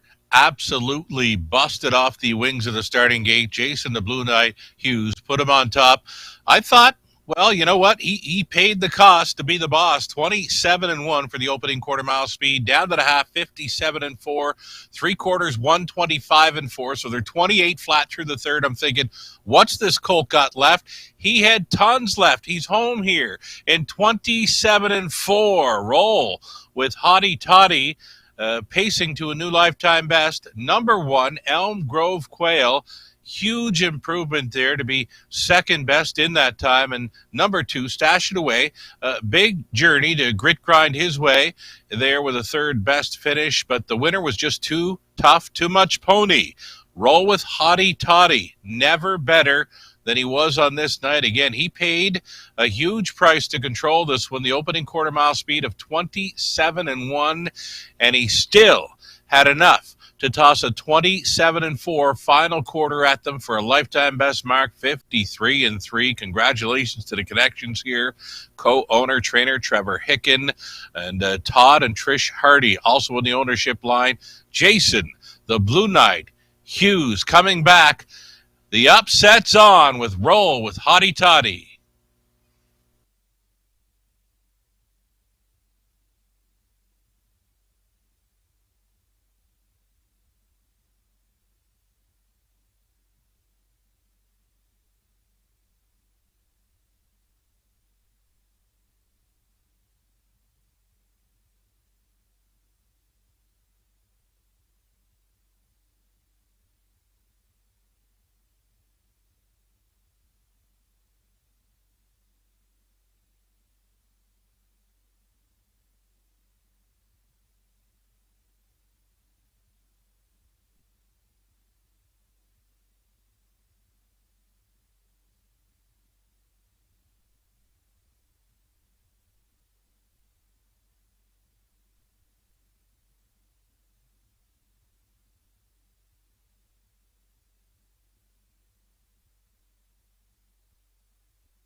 Now parading back in front of us, fifth race winner, A division of the 3-year-old pacing colts, going to number 5, Roll with Hottie Toddy. A gelded son of Roll with It Harry. Sort of the Western Paradise Dam, Western Queen. Was bred by Todd and Trish Hardy of Windsor. Todd and Trish now share ownership with Trevor Hicken of Montague PEI. Trevor does the training. Jason Hughes picking up the catch drive this evening. And he gives Roll with Hottie Toddy a new lifetime mark of 1:53 and 3/5.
Here is the complete rundown from race 5. 1 Elm Grove Quail second, 2 Stash It Away third, 3 St. Charles Fireball 6, 4 Hamac Maximus fourth, 5 Roll with Hottie Toddy the winner, 6 JJ Xavier 7, 7 Aldowita Cardigan 5th. Fractions were 27 and 1, 57 and 4, 125 and 4, and a new mark of 153 and 3 for 5 Roll with Hottie Toddy. Top down, your card should read 236 417 5 in the bottom. 5th race triactor 5-1 all combinations $429.20. The $1 5-1 exactor $97.65. Up next, race 6. Number 7, Lucy with Diamonds, has been scratched. Post time for race 6 in 8 minutes.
Horses now on the track and parading for race 6.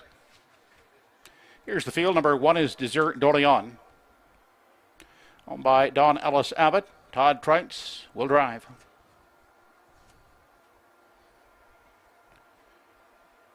Number 2 is Hardy Mill Joe, owned by the Hardy Mill stable, and Ken Hardy, Andy Campbell at the lines.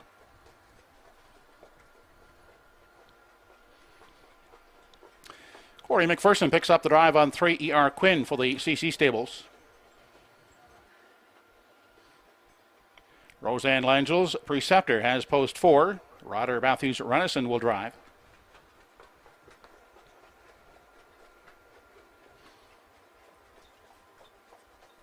Mark Campbell gets the drive on 5 Electra Express for Brody Ellis. Anthony Repschel, Wally Cameron, and Debbie Ellis are the owners, with Darren Crow driving. Number 6, Chick McGuire. And number 7 has been scratched. 6 entries for race 6, post time in 5 minutes.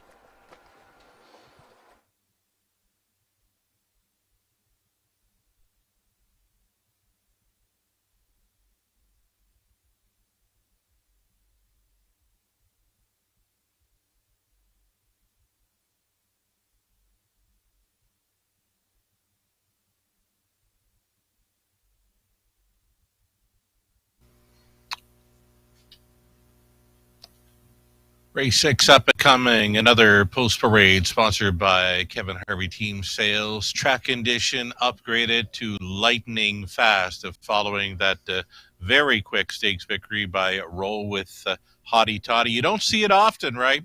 27-1 to open it up, 27-4 on the end for a 53 and 3 mile.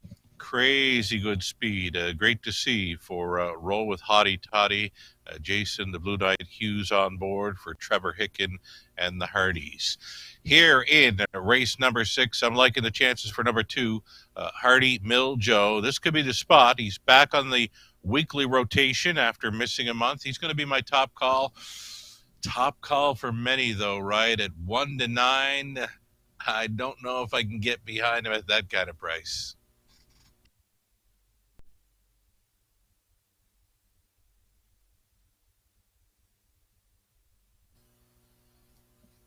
Universal Media Inc., Atlantic Canada's harness racing provider, Northside Downs, Inverness Raceway, of course, Truro Raceway, Horse Racing New Brunswick, the Red Shores tracks of Prince Edward Island.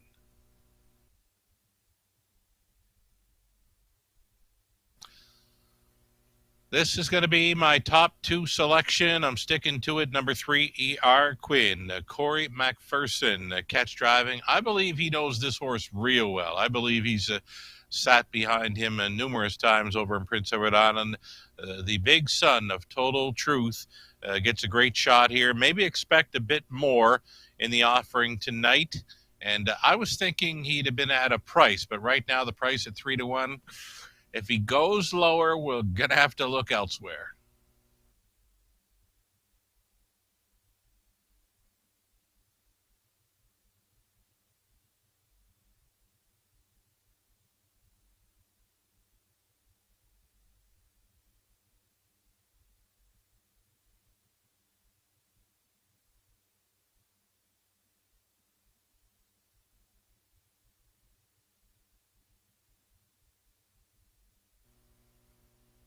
Here's Mark Campbell, catch driving number 5, Electra Express, this 8-year-old daughter of Western Paradise, a 29-time winner.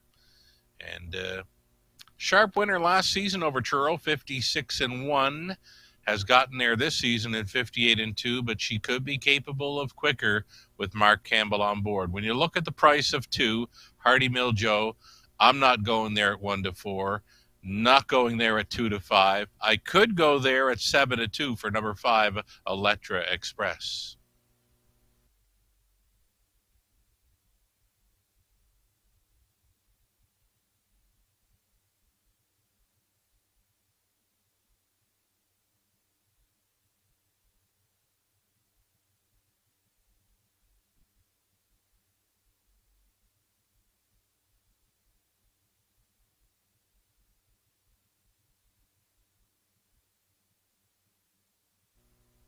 Getting down to your final call here. Final call for wagers. Race 6 at Truro as we get set to start the back half of this final program of Atlantic Grand Circuit Week. Here's a look at number 6, Chick McGuire. Chick McGuire, I expected a little more from this one last time out, but it just didn't happen. Chick McGuire from the outside post, a tough assignment for this one this evening.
Starter calls the field in behind the Home Hardware Building Center starting gate for race 6. It's post time.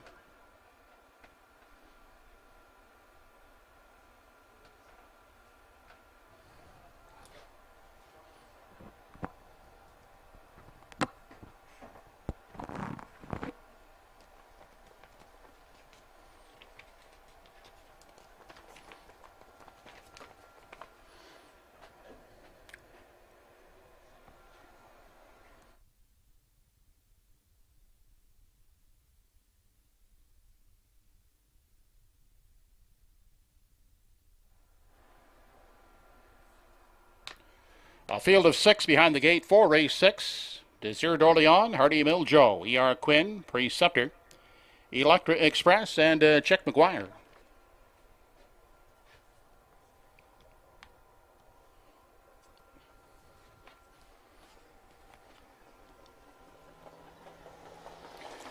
They're off as they leave the gate. Desir d'Orleans in at the rail.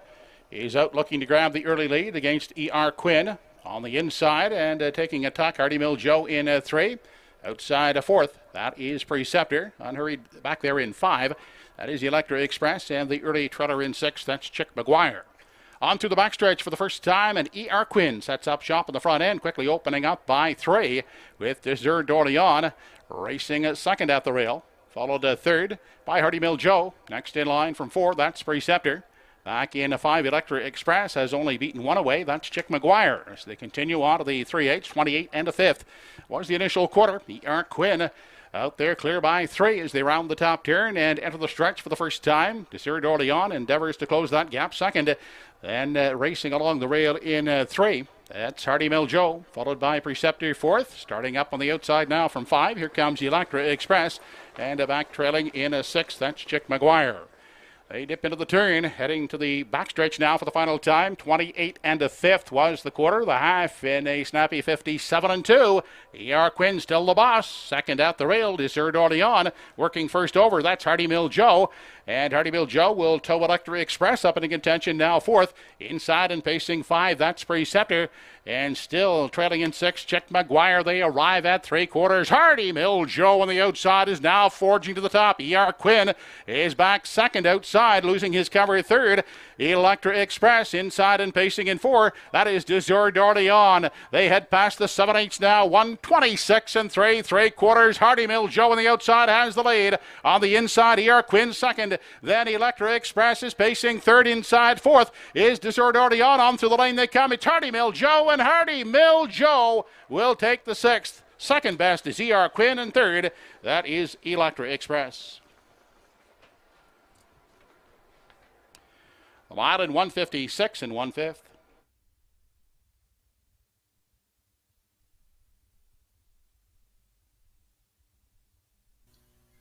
So both Hardy Mill Joe and E.R. Quinn bringing their A game, and a nice battle that brewed just around the half mile and took place throughout the final half there between Hardy Mill Joe. Worked hard to grab control here, turning for home, getting the best of E.R. Quinn. On for 3rd, number 5, Electra Express. 2, 3, and 5. Here it's the top 3 unofficial. E.R. Quinn very sharp in the early going here. 28 and 1, 57 and 2. Good over to 3/4 and 126 and 3, and they still had enough to come home in 29 and change. It was Hardy Mill Joe on top to win in 156 and 1. It's another new lifetime best tonight at Truro Raceway. As mentioned, track edition, it's been upgraded to lightning fast. It is very quick tonight in Truro. Hardy Mill Joe, life best 156 and 1. E.R. Quinn, we mentioned Corey McPherson knew that horse well. He knew what to do to get the best of him, and he showed up tonight, just missing in a quick time. Again, it's 2, 3, and 5, top 3 unofficial. That wasn't so hard, was it?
Back in victory lane, the 6th race winner, number 2, Hardy Mill Joe.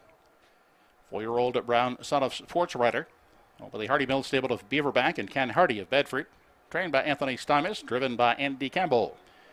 Andy gives Hardy Mill Joe a career mark of 156 and 1/5.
Here's the rundown of race 6. Number 1, Desir d'Orleans, 5th. 2, Hardy Mill Joe, the winner. 3, ER Quinn was 2nd. 4, Preceptor, 6. 5, Electra Express, 3rd. 6, Chick McGuire, 4th, and 7 was scratched. Fractions were 28 and 1, 57 and 2, 126 and 3. The mile, a life's best mark for Hardy Mill Joe, 156 and 1/5. The 235 try in race 6, $35.70. 2-3 exactor, $14. Top down, your card is 5, 1, 2, 6, 3, 4 scratched. Up next, race 7. Scratch the 5 Rockin' Novel. Post time for race 7 in 9 minutes.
Now on the track, the field for the 7th.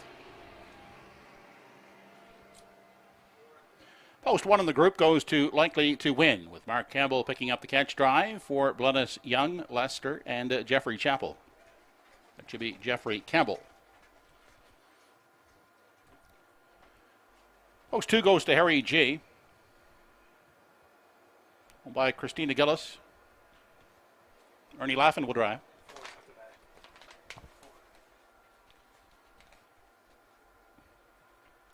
Todd Trites driving number 3, Good Friday 3 for Debbie Ellis. The 4 will be delayed in post parade. The 5 has been scratched.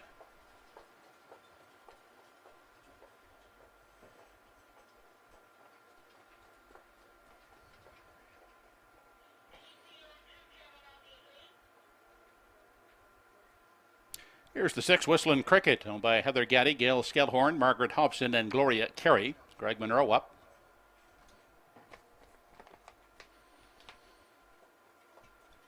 Number 7 is Johnny Walker Deluxe. Emmons McKay owns and drives. Co-owner is Paul Smith.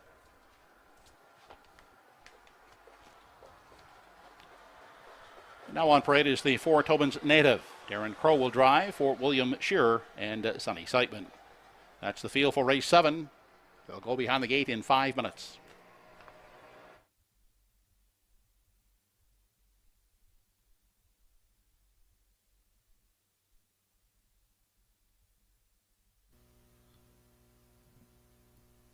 Six down and 5 to go at Truro. Another race post parade sponsored by Kevin Harvey Team Sales.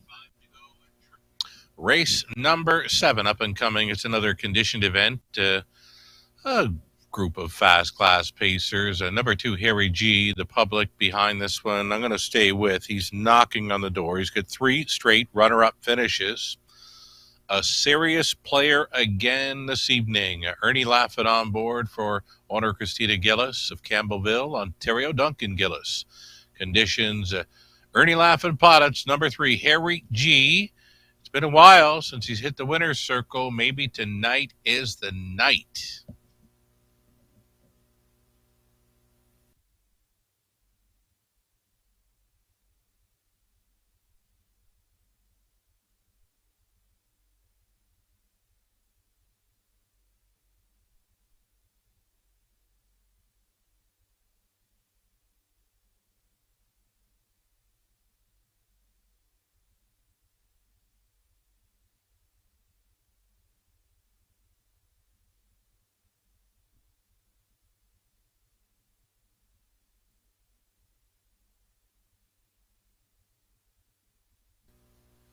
Here's the 3, Good Friday 3, Todd Trites. Stays on to drive, likely to be on or near the lead again. His A game can win it. You see last season over Truro, this horse was a winner in 54 and change.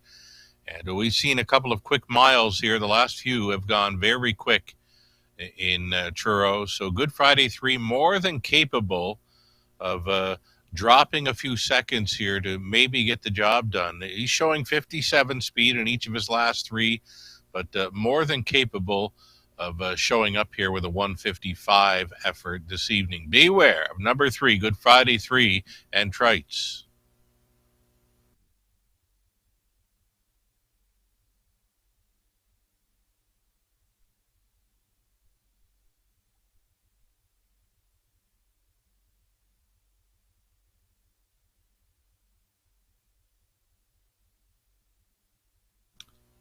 Here's the 1, Likely to Win. Likely to Win gets a rail advantage, but no advantage of Lasix here. Right now, a second choice at 3 to 1.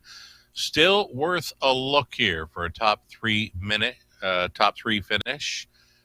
Owned by Nova Scotia Connections here. Mark Campbell with the catch drive aboard, Likely to Win. Again, no Lasix for this one. It's been on the Lasix program since early June.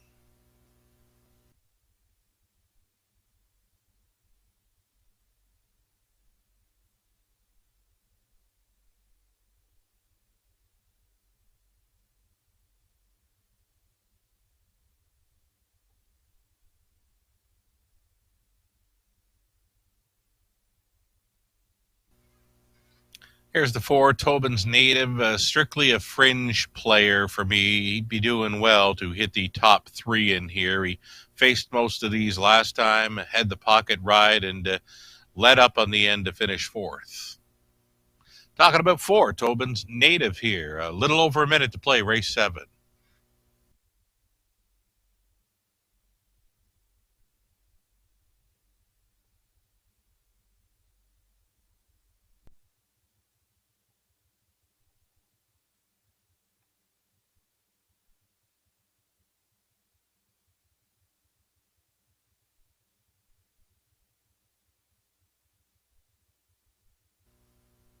Here's the 6, Whistling Cricket. She keeps on improving here for the connections, trained by the veteran Dave Carey. Greg Monroe's been getting along well with this free-legged daughter of Immaculate.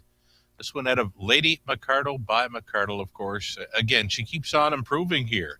57-3, trip last time out against most of these. Right now, one of the longer shots on the board. Another one you could probably try on the end of a triactor ticket.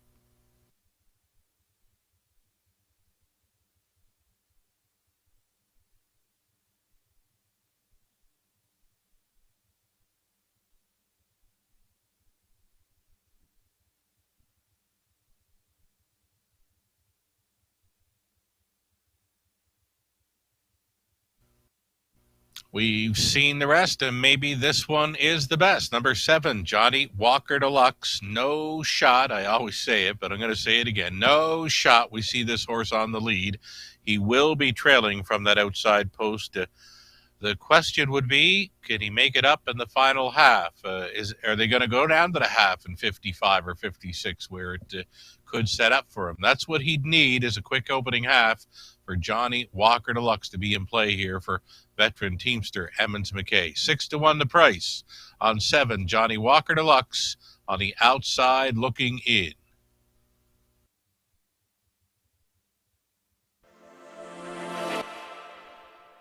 Deep in the stretch, Hot Rock Star, the Fascinator, shadow of a doubt, tight on the line. That was Pouch and big stop there from Williams. Wrap around here and scores. Here comes Mr. Flying! Mr. Flying, get up the time.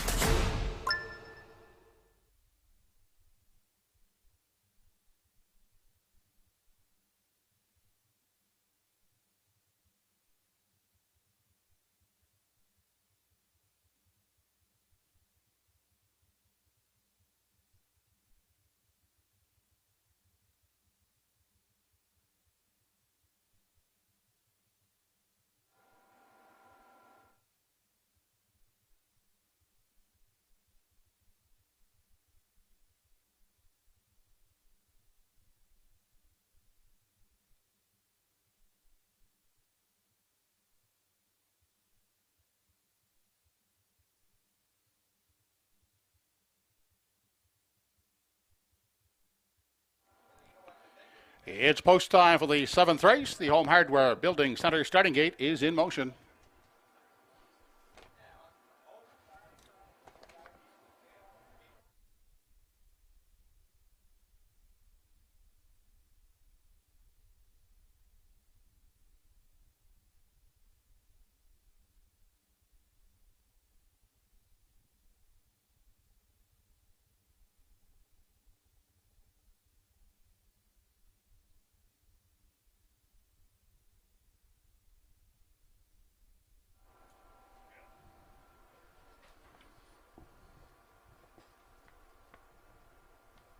Race number 7 on the evening has likely to win Harry G, Good Friday 3, Tobin's Native, Whistling Cricket, and Johnny Walker Deluxe.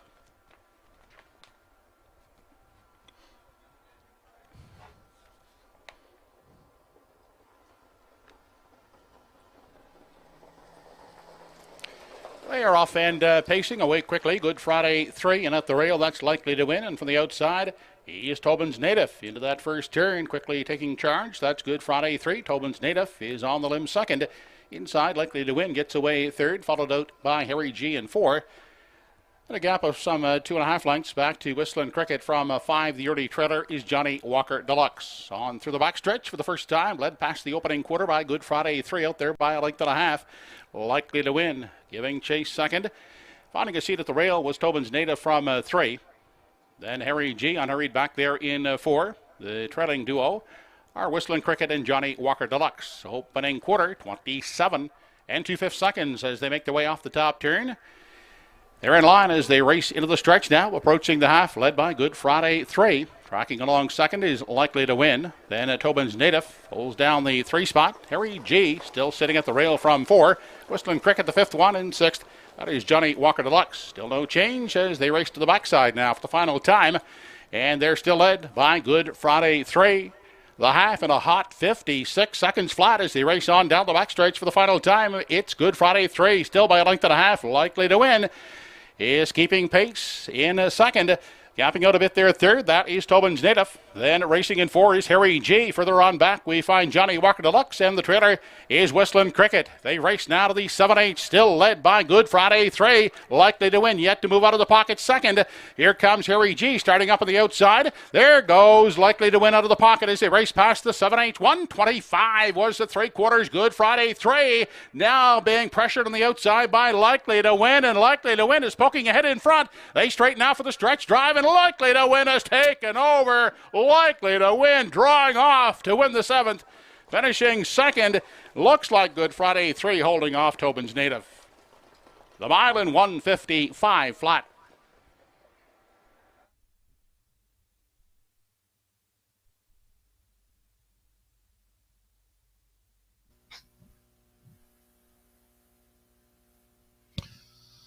With the track as fast as it is, we figured a 155 mile for this group, likely to win off the trip for Mark Campbell, puts this one on the finish line first. Good Friday 3 was trying to hold second. Harry G, Tobin's Native, right there in the place photo as well. It appeared to be Good Friday 3 hanging on for the deuce.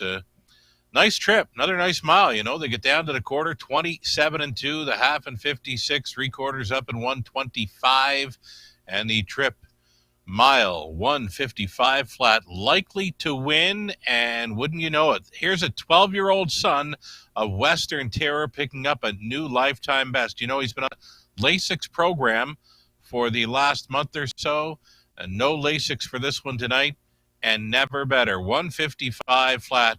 Home with a new mark, Likely to Win as a 12-year-old. Mark Campbell on board for the trainer, Mark McDonnell. Owners, Blanice Young, Lester, and Jeff Campbell. Wonderful to see the old horse show up here tonight. Likely to Win for a new mark, 55 flat. He's on his way back for a winner's circle photo at Truro.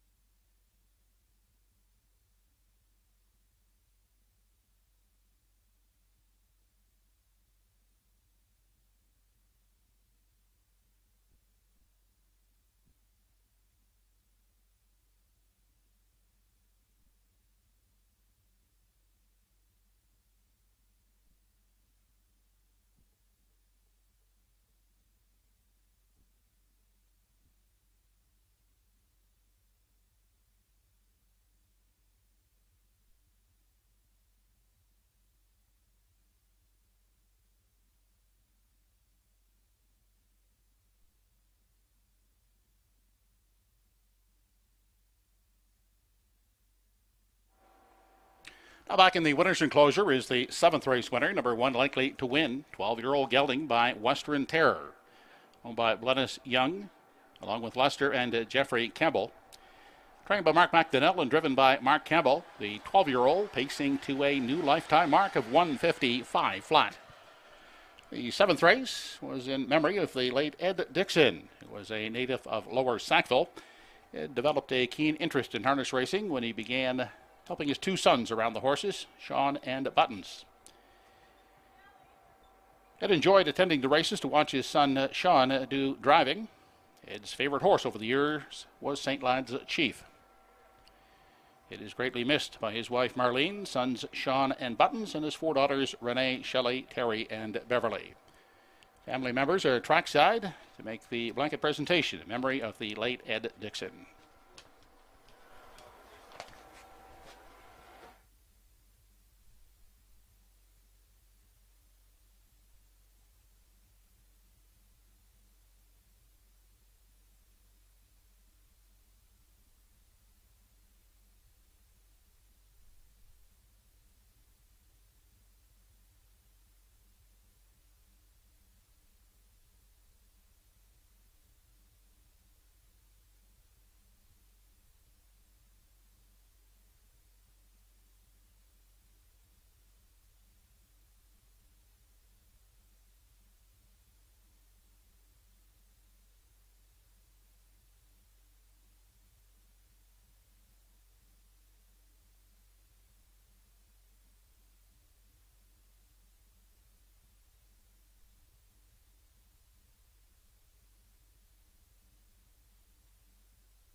Race 7 is official. 1 likely to win the winner.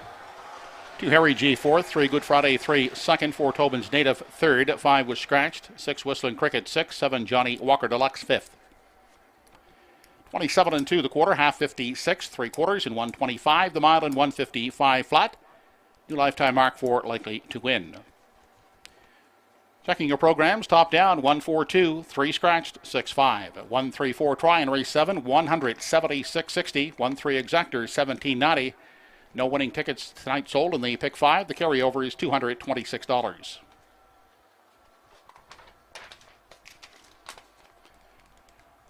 Race 8 up and coming, the Atlantic Age Pacing Mares Series. First leg, 6 entries for race 8, post time in 8 minutes.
Mares are on the track and on parade for the 8th race on the program.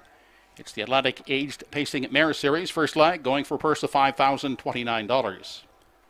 From post 1 is Alvarti, owned by Chantel Langell, Paul Langell driving. Hayden Ferry, Sheehan McDonald, Clarissa Mahar, and Andrea Renison are the owners of number 2 Vines to Heaven, Todd Treitz aboard.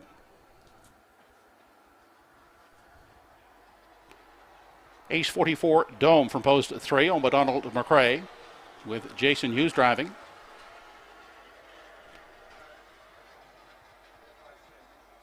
Mark Campbell picks up the drive on number 4 Share the Moment, owned by Arnold Myers, Luke Beck, and Scott Bridges. along with the A1 stable. Knox Pavlatos, along with Mark Gallant, Blair McLaughlin, and Jeff Lilly. They share ownership of number 5. You Bet 'em a Good One. Claire McDonald will drive.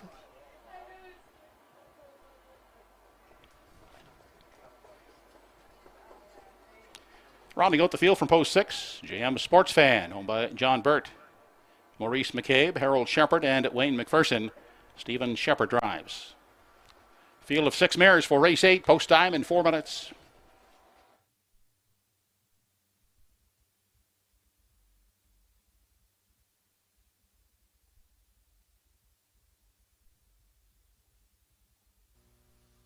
Four minutes to post time. A race number 8 up and coming. As mentioned, the Atlantic Age Pacing Mares Series opening leg here. Exactor try. They're going to race for a purse of over $5,000. Race 8 post parade, of course, sponsored by Kevin Harvey Team Sales. A 6-horse field here. Top pacing mares from around the Maritimes, and Mark Campbell already with 3 driving wins on the night, and he is most certainly not done yet. He's going to get a great shot here aboard number 4, Share the Moment. Winner of the Ruby Chapel final over Summerside, 53-1 for the New Life Best. So she has never been better for trainer Beau Ford. I think you can put her on top here. Most people are right now at 3-5.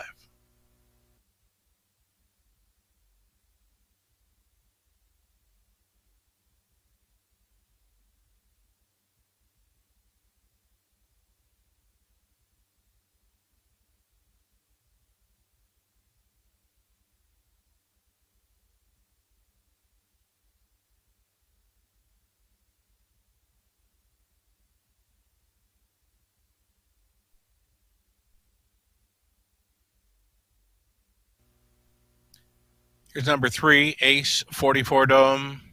Goes out for trainer driver Jason Hughes. Another one for Donnie McRae of Burnham Bridge PEI. Always in the hunt, Ace 44 Dome. And will be again here for the Blue Knight. We'll use her as the exactor factor, but a win would not surprise me with this mare. She does show plenty of 154 speed over Summerside and Charlottetown.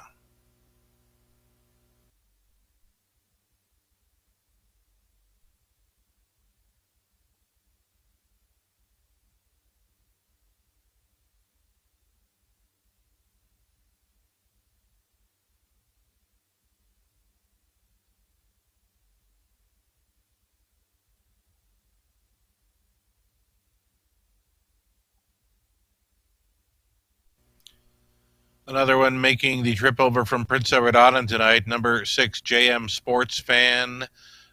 Goes out for trainer Harold Shepard, Steve Shepard on board. Now, the problem with the JM Sports Fan, although I do like it for third, she's going to need it to set up for her. There's not much for gate speed, so going to be looking for that quick half. She needs to see a half of about 56 or 57 to get involved with these, I'm thinking. JM Sports Fan, one to consider as a top 3 possibility.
Getting close for a final call on wagering here. Race number 8, top class pacing mares for an Atlantic Age Pacing Mare Series opening leg.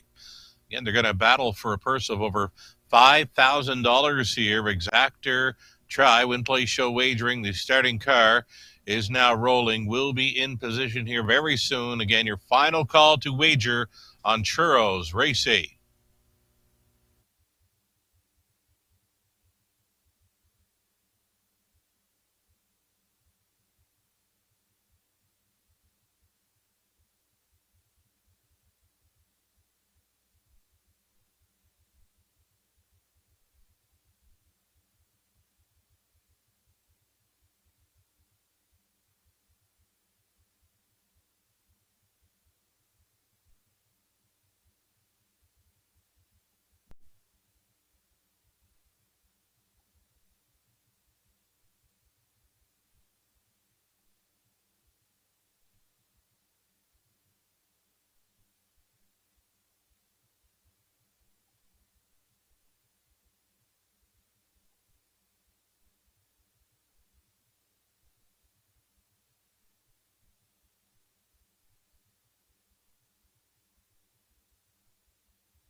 Eighth race mares now moving up behind the Home Hardware Building Center starting gate. It's post time.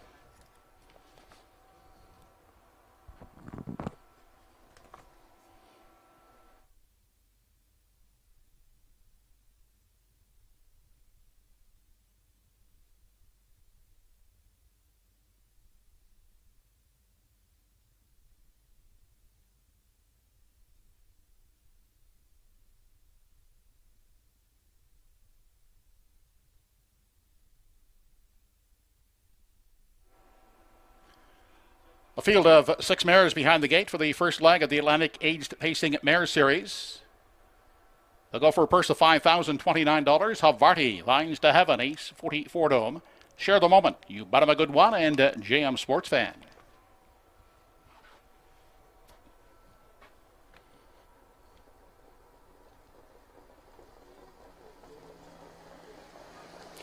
They are off and pacing. Quick off. The gate is Ace 44 Dome along with Share the Moment. Those two firing off the wings of the gate. Looking for position as they race into that first turn. Getting away at the rail is Havarti in 3. Settling out in 4.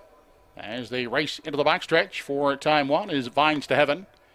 Then back to You Bet 'Em a Good One, and JM Sports Fan is the early trailer. Up to take charge now. That is Share the Moment. On top as they race past the opening quarter, it's Share the Moment by a length and a half on Ace 44 Dome. Then a gap of 2.5 lengths back to Havarti, pacing at the rail in 3. Vines to Heaven is holding down 4. Back in 5 is You Bet 'Em a Good One. And the 6th and trailing one, that's JM Sports Fan. Off the turn and racing into the stretch now as they near the half, and it's Share the Moment in control. Opening quarter was paced in 27 and 3/5 seconds. Share the Moment under a firm rein to Mark Campbell leads the way as they race into the lower turn. Getting a good golden journey second is Ace 44 Dome. Then next in line, that's Havarti in 3. The first to sacrifice. Here comes Vines to Heaven, starting up on the outside in 4. Staying in 5th is You Bet 'Em a Good One. And JM Sports Fan is trailing. Look at that half. Unbelievable. 54 and 4. We have a track record speed here for the open mares as they race on past the 3/4 mile mark. It is Share the Moment with the wicked hot fractions as they race on over to the 7/8. It's Ace 44 Dome still tied up in the pocket as they continue on past the 7/8 and off the top turn on the inside and pacing third Havarti. Check out the 3/4. Unbelievable. 122 and 3 on down the stretch. They come out of the pocket. Ace 44 Dome has caught her. Share the Moment. Ace 44 Dome wins the open mares over Share the Moment and Havarti.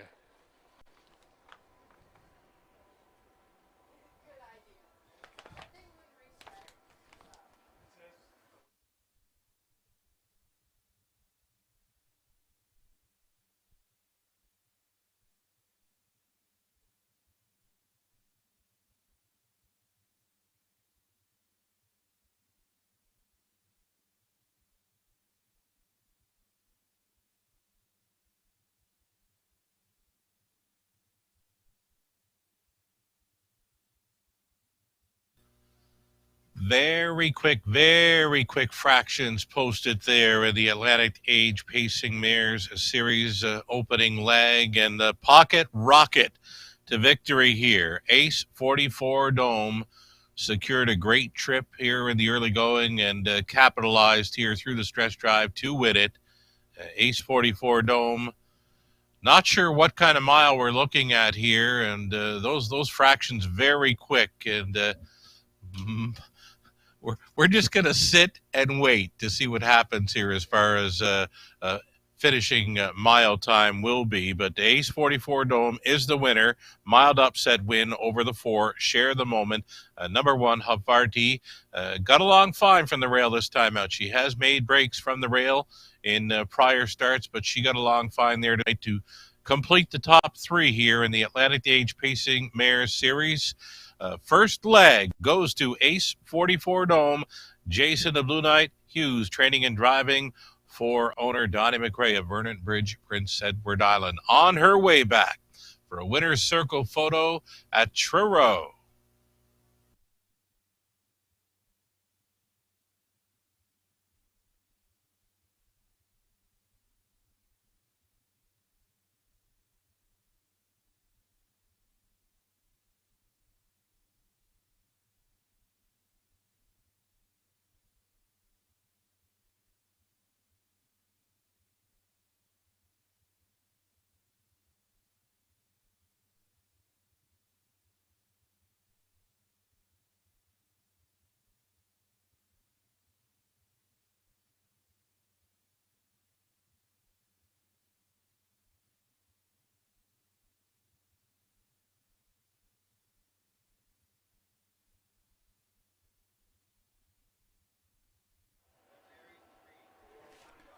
Back in victory lane, the winner of the 8th race, the first leg of the Atlantic Aged Pacing Mare Series, number 3 in your program, Ace 44 Dome.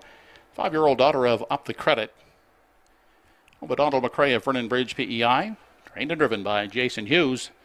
Ace 44 Dome taking the first leg of the Aged Pacing Mare Series. Judges are just verifying the time here in the 8th race.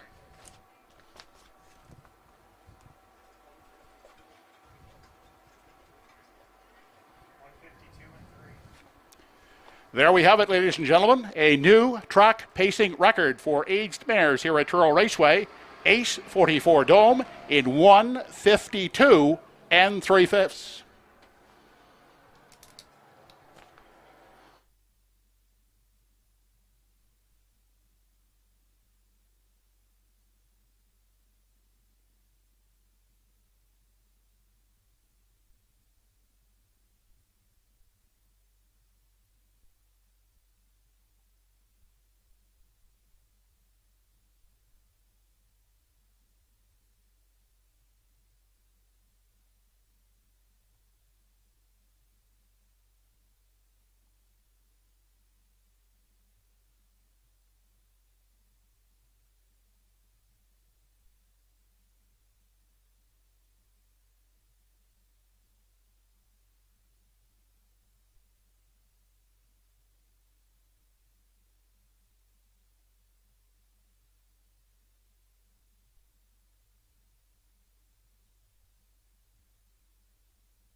Here is the official rundown of race 8. 1 Havarti 3rd, 2 Vines to Heaven 5th. 3 Ace 44 Dome the winner. 4 Share the Moment second, 5 You Bet 'Em a Good One fourth, 6 Jam Sports Fan 6. Fractions for the record-setting mile. Quarter was 27 seconds, a corrected half of 55 and 4. The mares paced the 3/4 in 1:23 and 2. And the mile, the fastest ever paced by a mare here at Truro Raceway. Destroying the old mark of 1:54 and 2, Ace 44 Dome. Now the new record holder, 1:52 and 3/5. Top down, your card is 351-246. Eighth race try, 341, $31 even, 3-4 exactor, $13.20. Ninth race up and coming, no changes in race 9, post time in 8 minutes.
Here's the field for the ninth race.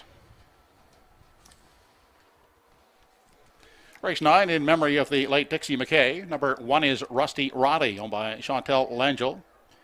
And Dana Ghetto, Paul Langell driving.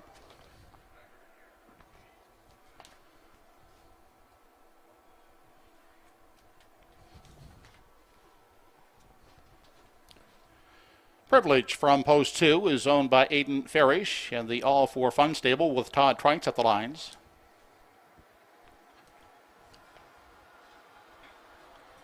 Mike McGuigan for Mike Pollard with number 3 Atlantic Star.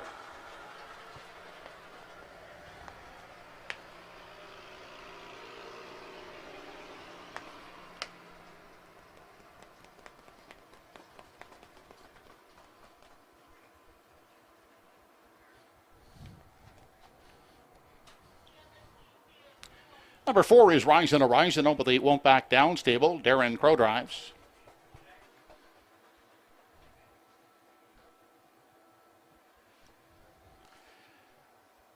Don't Ask Logan from Post 5 has Mark Campbell up for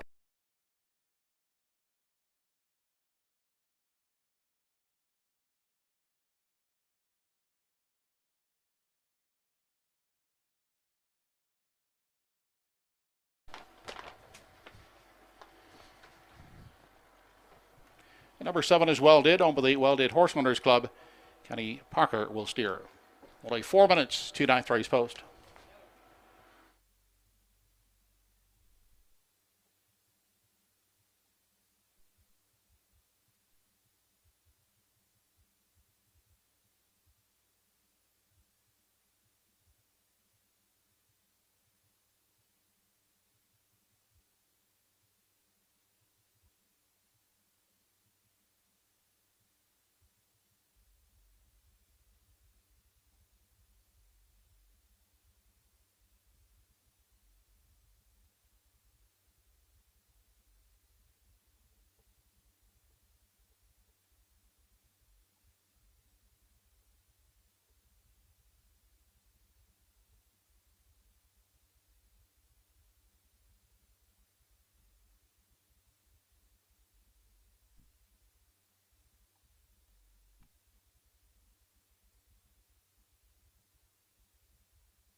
So it's 3 more to go at Truro, and the speed show continues here. 2 minutes to post time on race number 9. Top selection for me here, and I'll stick to it. Number 2, Privilege. Privilege has got 3 in a row coming in. Goes out for trainer George Renison. Todd Trites in search of another victory here. 7-5, a second choice currently. Number 3, Atlantic Star. She's been a nice addition to the mares ranks around the Maritimes here. Goes out for trainer Mike McGuigan. Mike on board for the drive. This one owned by Mike Pollard of Stratford, Prince Edward Island. Again, she's done well since coming down towards the Maritimes. In from Hoosier Park there. That's Indiana, south of the border. She's a 6-5 favorite right now. I also like the chances for number 1, Rusty Riley here with a rail advantage. Paul Langell on board here. A decent value play, 5-1. Did fire home in 27-4 in his last outing to finish third in a race time of 1:56. My top 3, sticking to it, a 2, 3, and 1. Maybe try that triactor box here in race 9.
Race 9, still time.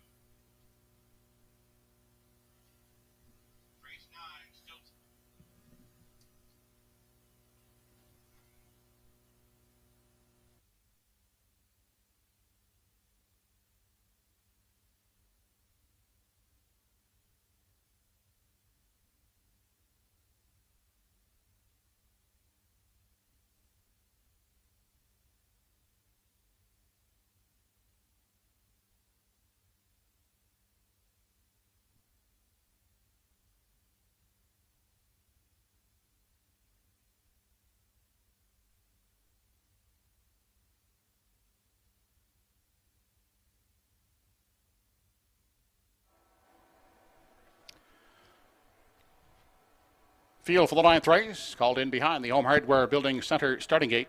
It's post time.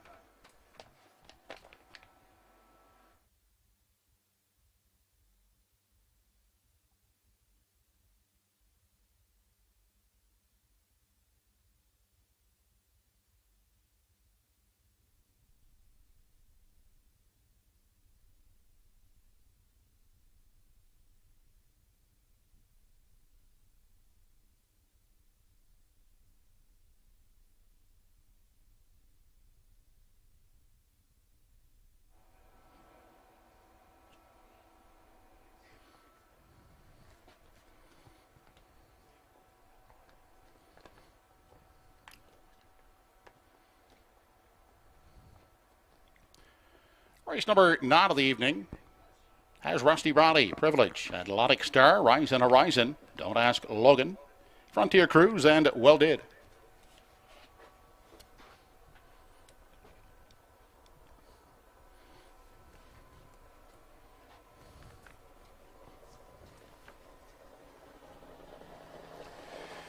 They're off and pacing in the 9th. 3 of them away quickly. Rusty Roddy, Privilege, and Atlantic Star into that first turn, battling for the early lead as they head by the opening 8th, and Privilege will win the early battle. Away second is Rusty Roddy. The mare, Atlantic Star, has to settle for third, and a gap of 2 lengths back to Rise and Horizon, who gets away in 4, followed by Don't Ask Logan from 5. The 6th in line is Frontier Cruise, and Well Did is the 7th and trailing one. Their single file as they arrive at the opening quarter. Out front, it is Privilege to show the way, leading it a length and a quarter. In the pocket is Rusty Roddy second. Atlantic Star is pacing third at the rail. Then Rise and Horizon is holding down the 4 spot. Don't Ask Logan starting up the outer tier from 5. 27-1 was the quarter. Off the turn and into the stretch now as they near the half. And Privilege is continuing on the front end. Here comes the mare, Atlantic Star, to pressure on the outside second. Staying in the pocket is Rusty Roddy third. Endeavoring to catch up to the cover in 4. That's Don't Ask Logan. Then Rise and Horizon is pacing along the rail in 5. Out and moving from 6 is Frontier Cruise, and Well Did is still at the back. The half, 56 seconds flat on their way to 3/4. Atlantic Star on the outside, putting heavy pressure on Privilege as they race on past the 3/4. Atlantic Star looks to go on by Privilege. Off the rail comes Rusty Roddy third. Inside Rise and Horizon will need some racing room in 4. Outside 5th, and dropping back is Don't Ask Logan, but taking over was Atlantic Star. Out there, a length and a quarter. Rusty Roddy will try to reel her in second. Inside a third, that's Privilege. Now with room, here comes Rise and Horizon, tipping 3 wide for the stretch drive. 3/4 in 1:24. It's Atlantic Star drawing off by 3. Atlantic Star wins the 9th. Second, closing Rise and Horizon. Third is Rusty Roddy.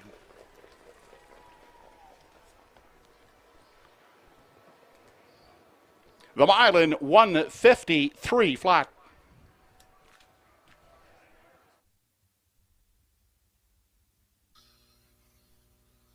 And they just keep flying at Truro tonight. We upgraded the track condition to lightning fast about midway through the card, and you know what? Mares just went 152 and 3/8, 44 dome for the new track record. Here's another mare, a newcomer to the Maritimes, Atlantic Star, tripping the timer here in 1:53 flat. Mike McGuigan, training and driving for Mike Pollard of Stratford Prince Edward Island. She shipped over for the win. Rising Horizon wants a $7,000 claimer. That's the low price in Ontario.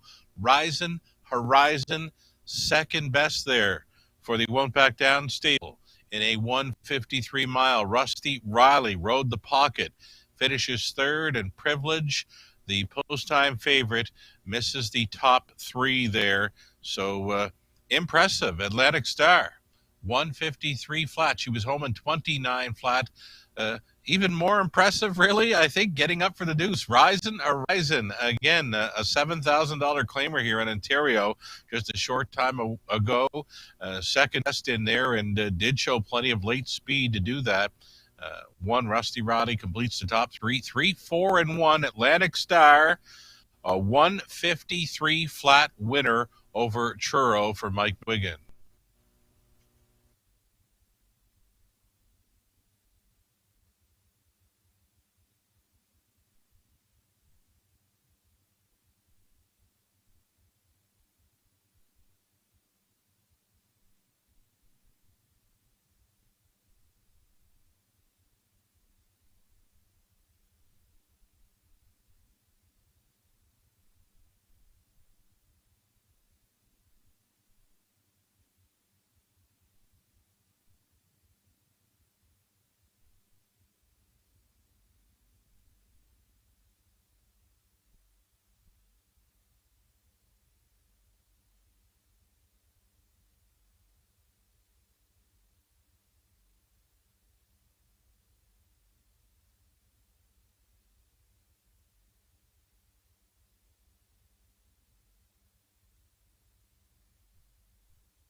Now back in the winner's enclosure, the 9th race winner, number 3 Atlantic Star, 6-year-old bay daughter of Cheyenne Ray, out of the Pacific Philadam Atlantic filly. Owned by Mike Pollard of Stratford PEI. She's trained and driven by Mike McGuigan. Atlantic Star pacing a blistering mile here this evening of 1:53 flat. 9th race was in memory of the late Dixie McKay, who was the wife of trainer-driver Emmons McKay and the mother to Ozzie and Tammy McKay.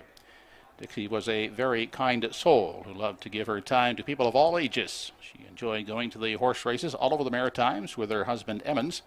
She loved the younger generation of children at the racetrack and was always giving. Dixie was a permanent fixture here at Truro Raceway for some 51 years before her passing. She loved the horses. She loved to watch Emmons and Tammy drive at many different maritime racetracks.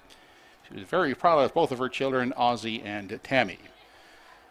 Members of the McKay family and friends joined trackside, making the cooler presentation to the winner of the Dixie McKay Memorial, Atlantic Star and Mike McGuigan.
Ninth race is official. 1 Rusty Roddy third, 2 Privilege fourth, 3 Atlantic Star the winner, 4 Rise and Horizon second, 5 Don't Ask Logan 7, 6 Frontier Cruise fifth, and 7 Well Did 6.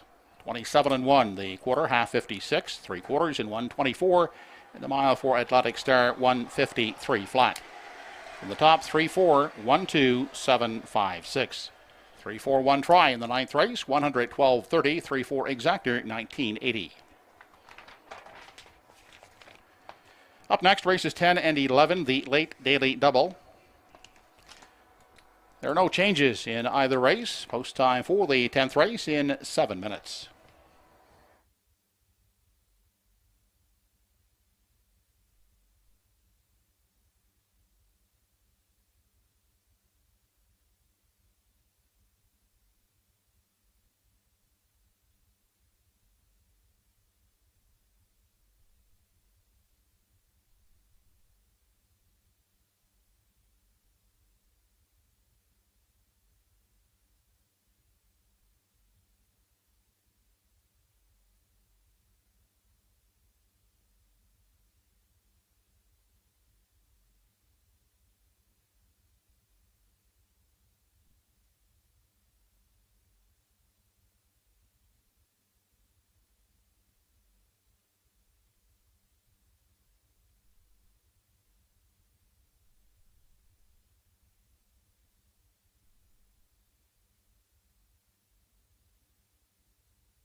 Now on parade are the starters in tonight's 10th race. Atlantic Sire Stake 3-year-old pacing colt A Division. Purse is $9,660. Here's the field. Number 1 is Fernhill Gusto. On the Greyland Farm, Mark Campbell drives. Paul Angel gets the drive tonight on number 2, Woodmere Denver. He's owned by Jeff and Bob Skinner along with Daniel Hiltz.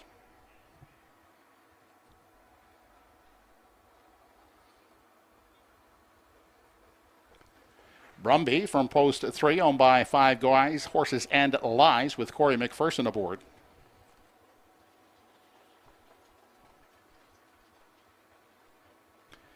Claire McDonald from post 4 with Maximum Lovin' for owner Ian Tate.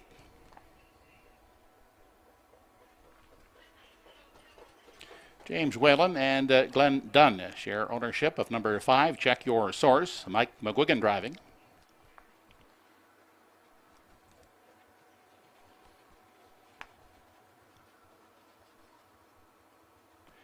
Miles Heffernan is at the controls of 6, and Dea Cougar Beach for Juanita and Alan McLeod.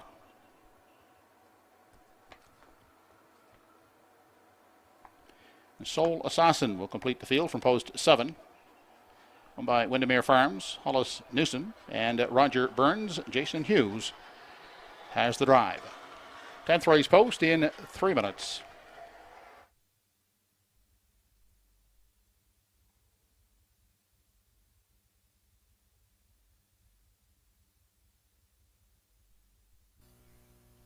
There's another Kevin Harvey Team Sales Post Parade. Visit kevinharveyteamsales.com for more info on their end. We're getting close to the Lindsay Construction Cup Invitational $7,500 purse finale in race 11. Before that, though, we've got more Glamour Boys action. It's the Atlantic Sire Stakes 3-year-old pacing colts A Division for a purse of $9,600 plus here in race number 10. A late daily double, exactor, try, wager, and opening up as a favorite, number 1, Fernhill Gusto. Mark Campbell trying for that 4th win on the card. Here is a look at Fernhill Gusto, this 3-year-old colt son of Stonebridge Terror. Loves the front. He gets the rail to work with here. We're loving him to go downtown tonight for Mark Campbell.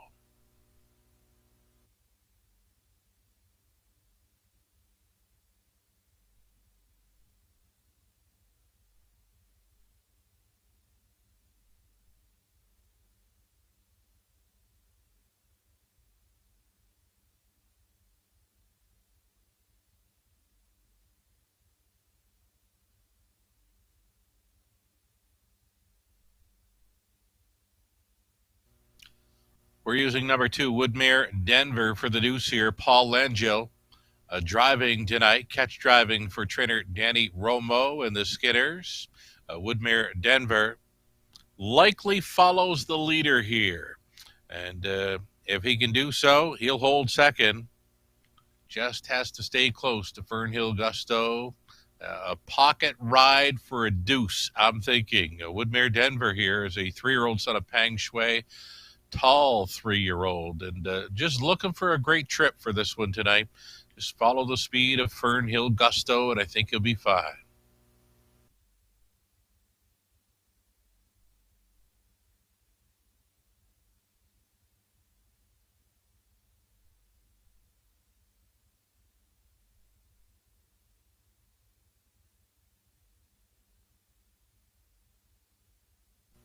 Here's Corey McPherson on 3, Brumby. This is a catch driving assignment for Corey, on board for the trainer Jamie Smith. Owners 5 Guys, Horses and Lies of Charlottetown Brumby. Another son of Peng Shui. And the value play, I thought, right now, a 2-to-1 third choice. So basically taking the same kind of action as a number 2, Woodmere Denver. And an improved post for Brumby this evening. Has had the outside post there, 7 in each of his last 2 over Charlottetown and Summerside. So looking to stay closer and looking for a better performance for number 3, Brumby, a top 3 player. I don't know though. You know what? I'm thinking let's go elsewhere for some value right now because I'm not liking this price at all. 2-1 on Brumby. We got to go elsewhere for the show, though.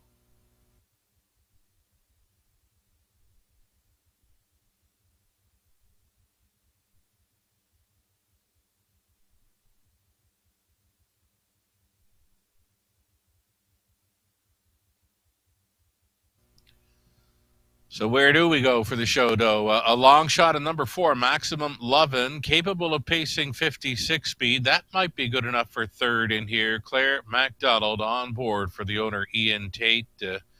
Again, 56-1 last time out. That's probably the quickest this proven lover's son has ever gone. One to consider for the triactor long shot Maximum Lovin' for Claire MacDonald from post 4.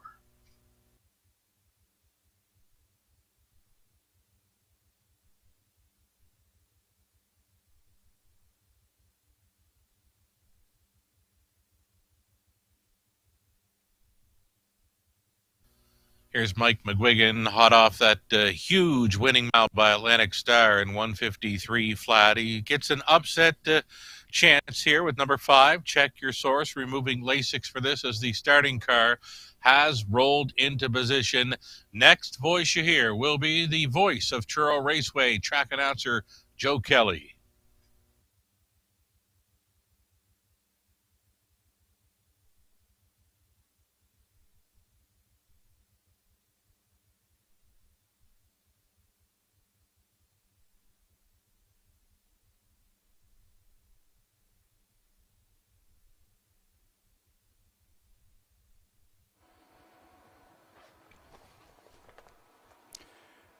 Three-year-old A Colts have been called in behind the Home Hardware Building Center starting gate. It's post time.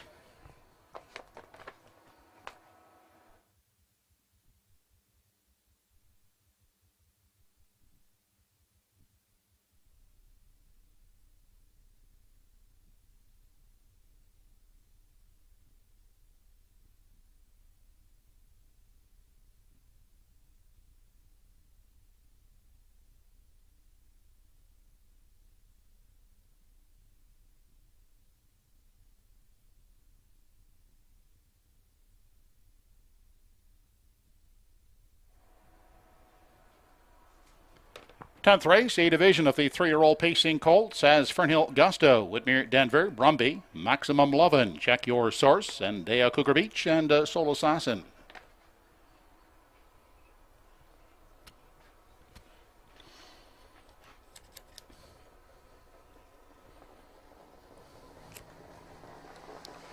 They're off and pacing.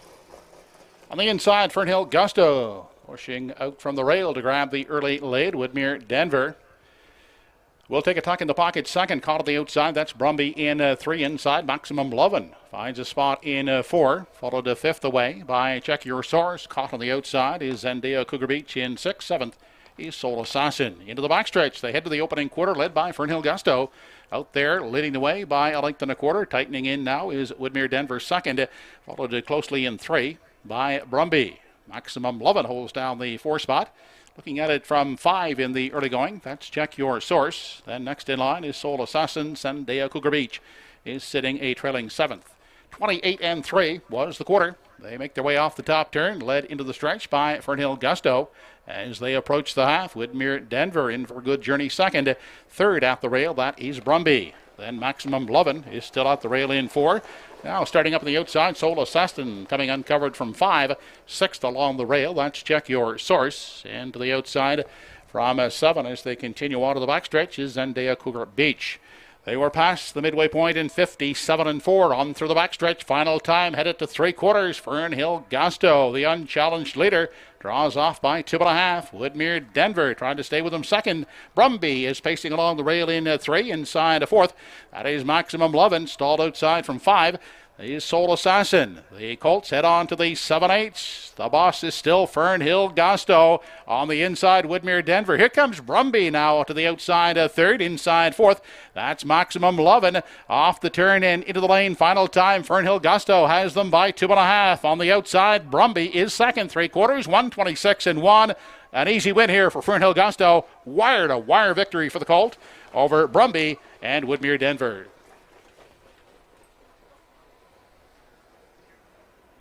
Fernhill Gusto in 1:53 and 3/5.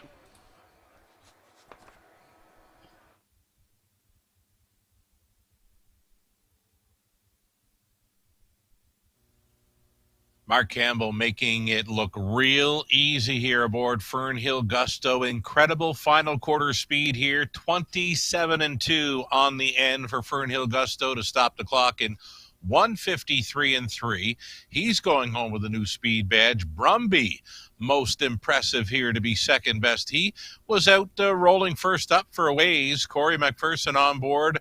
Likely the best trip that horse ever gone. And number 2, Woodmere Denver, had the pocket ride and does finish third in there. A 1-3-2, top 3 unofficial. Again, huge final quarter speed, but it was a cakewalk prior to that point. A quarter mile soft, 28-3. Half, a well-rated 57-4, and over to 3/4, an unchallenged Fernhill Gusto was there, 126-1, and again, he fires it up late, 27-2 on the end to stop the clock in 1:53-3. That's another new speed badge. That's another victory for Mark Campbell. He's in for 4, and he's not done yet. He will drive the morning line favorite, Time to Dance, in race 11, the Lindsay Construction Cup Invitational next.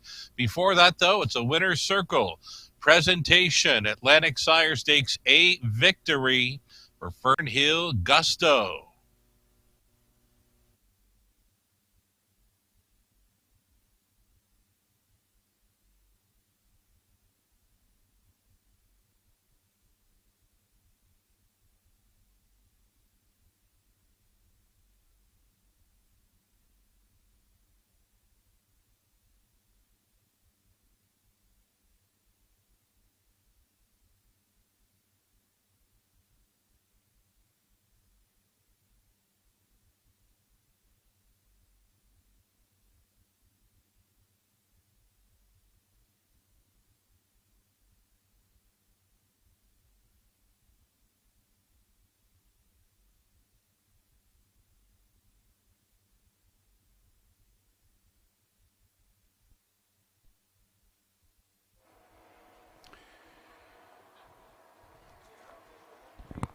Now back in victory lane for the 4th time this evening is Mark Campbell, this time with Fernhill Gusto in the A division of the 3-year-old pacing colts. Fernhill Gusto is a son of Stonebridge Terror.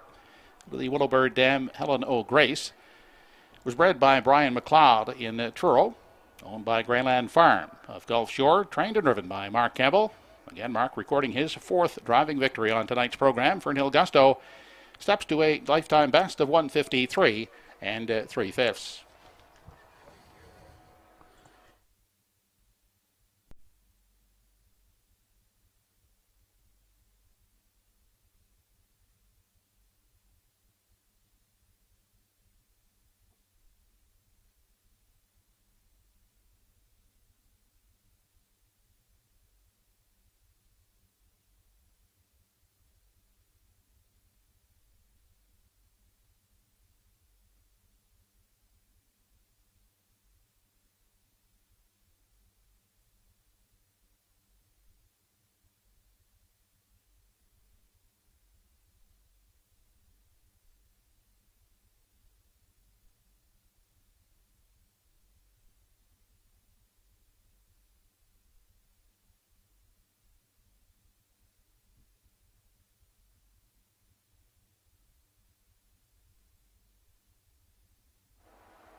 Here's the result of the 10th race. Number 1, Fernhill Gusto, the winner. 2, Woodmere Denver, 3rd. 3, Brumby, 2nd. 4, Maximum Lovin, 4th. 5, Check Your Source, 5th. 6, Sandia Cougar Beach was 7th.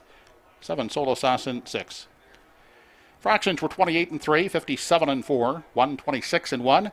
The mile, a life's best for Fernhill Gusto, 1:53 and 3/5. Top down, 1:32, 4:5, 1-3-2 try in the 10th, 14:40, 1-3 exactor, 7:50. Up next, the 11th and final. It's the Lindsay Construction Cup Invitational Pace. There are no program changes. Post time in approximately 20 minutes.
Ladies and gentlemen, we are now going to send you down trackside to the queen of maritime harness racing, Claire McDonald, who is pulling double duty here this evening, along with driving in the upcoming Lindsay Cup Invitational Pace. She's going to lead the entries postward here this evening with her rendition of She's Called Nova Scotia. Take it away, Claire.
Excellent job, Claire.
Now coming onto the track is the field for the 2022 edition of the Lindsay Construction Cup Invitational Pace.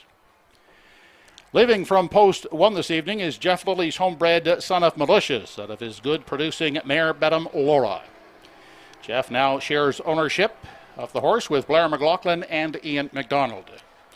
He raced against world record holder Bulldog Hanover in a division of the Sun Beach Somewhere Stakes last year at Woodbine Mohawk. He then returned home to the Maritime Stakes scenes where he successfully locked horns with the likes of Woodmere Steel Deal, Rotten Ronnie, and Dusty Lane Goliath. He has banked over $94,000 in 45 career starts. His lifetime mark stands at 152-1, taken in March of this year at Dover Downs. Truro Raceway's top dash-winning trainer does the conditioning, George Runnison, and the most successful female driver in maritime harness racing history, Claire McDonald, has the drive tonight behind number 1, Bedham Laura. Bedham again.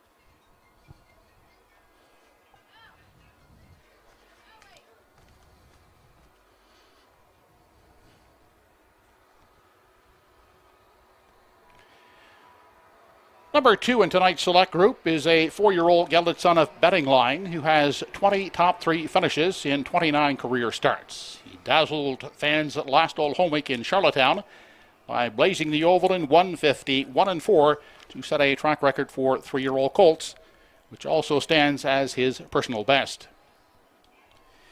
He was a winner of a division of the Cecil Ladner Invitational at Charlottetown earlier this season in 153-2. Career-wise, he has $46,463 in earnings. He's owned by Debbie Francis, Roseanne Langell, Doug Lauthers, and Chantel Langell. He's trained by Paul Langell. He's driven by Paul Langell. He's number 2, Batter Up Hanover.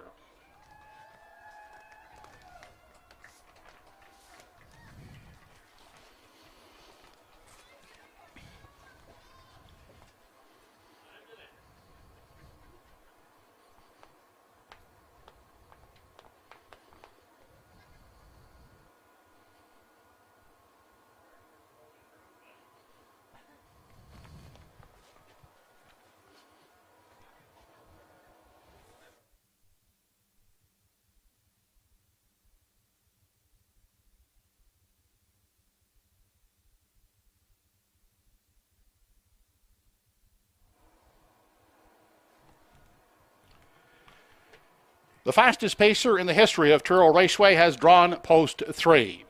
He earned that title by capturing last year's Lindsay Cup in 150-1-3.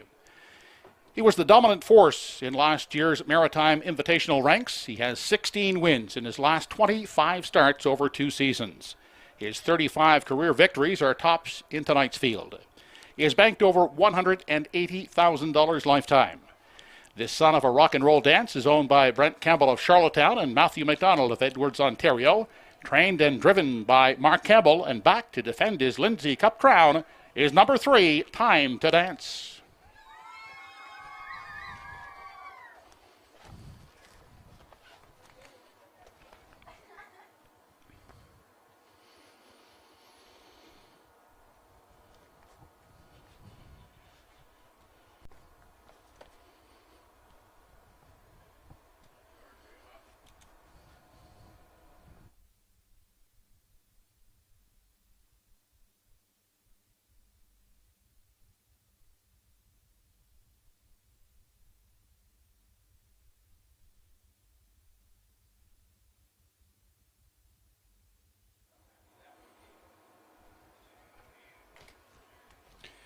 Trainer George Runnison has done a fine job in the rejuvenation of the career of this 6-year-old son of American Ideal. He was an $8,000 claiming purchase in December of 2020 at Woodbine Mohawk Park. Since the claim, he has won 15 of 37 starts. He is now battling the best in the Maritimes. He finished second in last week's Bob Dewar at Summerside, pacing his last half in 56-2. Career-wise, he has $88,000 in earnings and a mark of 153-2. He is owned by the Risky Biz Group of Truro. Todd Trites is once again in the bike tonight, sitting behind number 4, American Risk.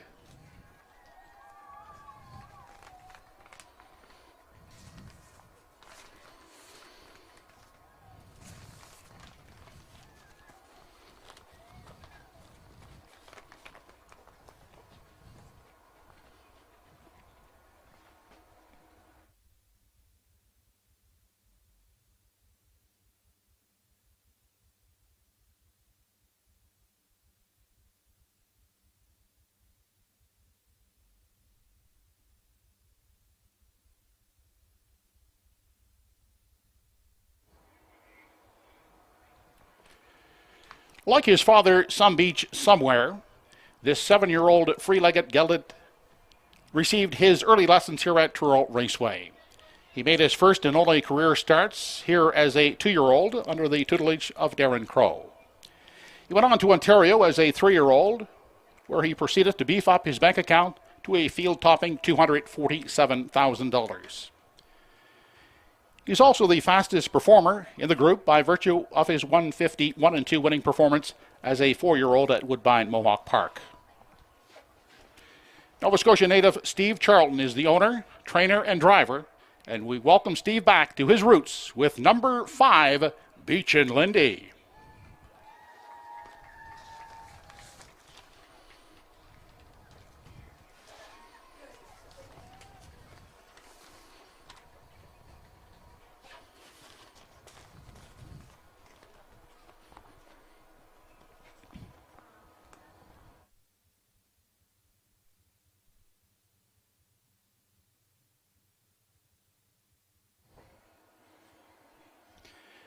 Leaving from the outside to post 6 is a lightly raced 4-year-old gelded son of Better's Delight. He's 11 for 24 in top 3 finishes in his career, and a recent purchase of Perry Burke from Grosse Isle, Quebec. He roared home last week to capture the Bob Dewar in Summerside in 153-2, just 4/5 of a second off his lifetime mark of 152-3, taken in May of this year at Flamborough. His career bankroll sits at $62,000. Trained by Trevor Hicken and driven by Jason Hughes is number 6, Marito Hanover. That's the field for the 2022 Lindsay Cup Invitational Pace. They'll go in behind the gate in approximately 6 minutes.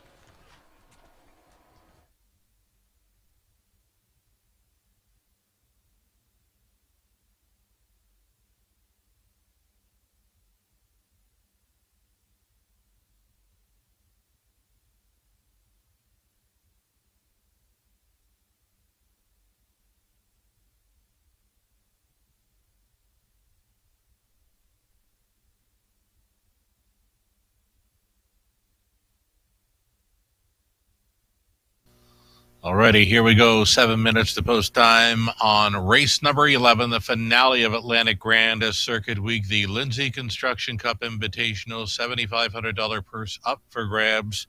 Beach and Lindy, the free-legged pacer for Steve Charlton.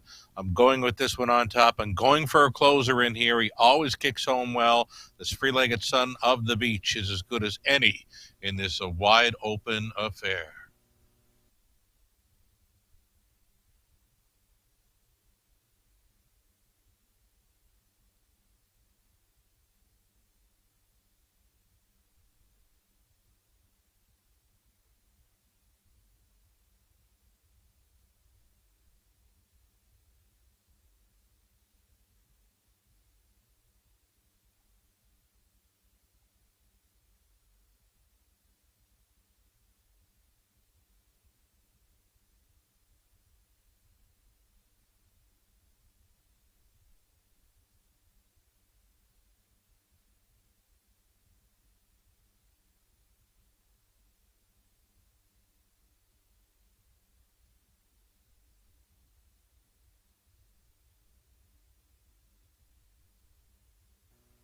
Here's number 3, Time to Dance. He's a must-play again. No shot in the governor's plate there from post 8.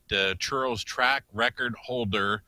He's not been as dominant this season, but he's still a major threat on this night, especially with Mark Campbell trying for his win number 5 to complete the card. He's got 4 wins coming in this evening, trying to complete a big night with Time to Dance in the Lindsay Construction Cup Invitational 2-1 right now. Time to Dance.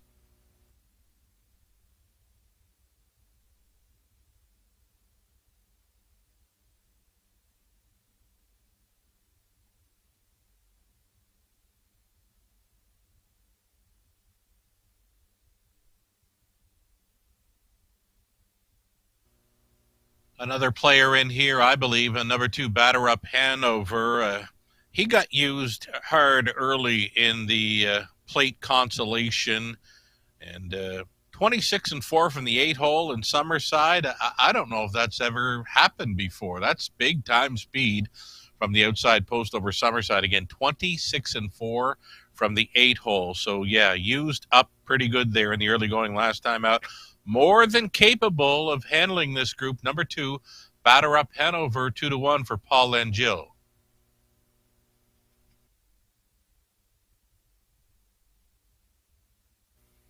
And speaking of the used early, you get him reports right now. You remember Southview Eddie.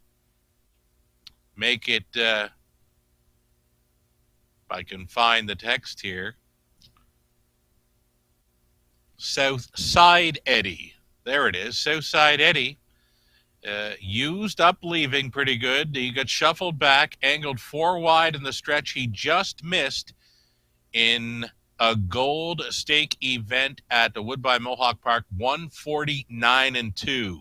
Southside Eddie, his Ontario debut, he just missed there tonight at Woodbine Mohawk Park in 149-2. Talking about Southside Eddie. Here's a look at a current favorite, number 4, American Risk.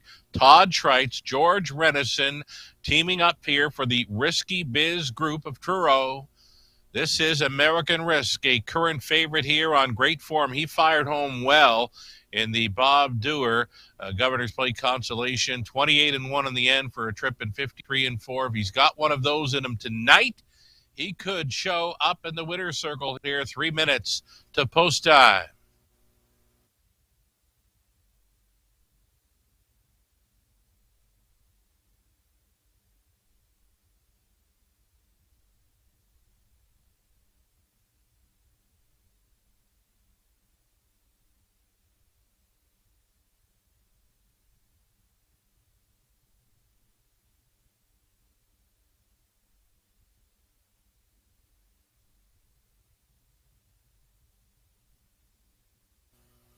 One more for Renison here. It's bet him again, bet him again.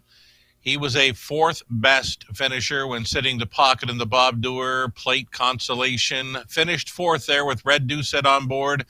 Again, he removes the Lasix for this, gets a rail advantage, gets the queen of maritime racing, Claire MacDonald, on board for George Renison in the connections. Bet him again at 20-1, your longest shot on the board.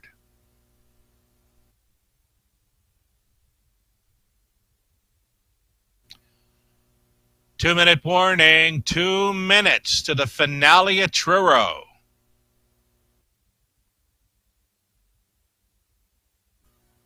We've seen the rest, and maybe this one is the best. Another long shot here, number 6, Marito Hanover, the Bob Dewar, a Governor's Plate Consolation winner from off the pace in 53-2. The same connections were winning earlier on in the card with Roll with Hottie Toddy, a 53-3 score with Roll with Hottie Toddy back in race number 5. Same connection, sending out 6. Marito Hanover here. The Blue Knight Hughes on board for trainer Trevor Hicken, owner Perry Burke. Still time.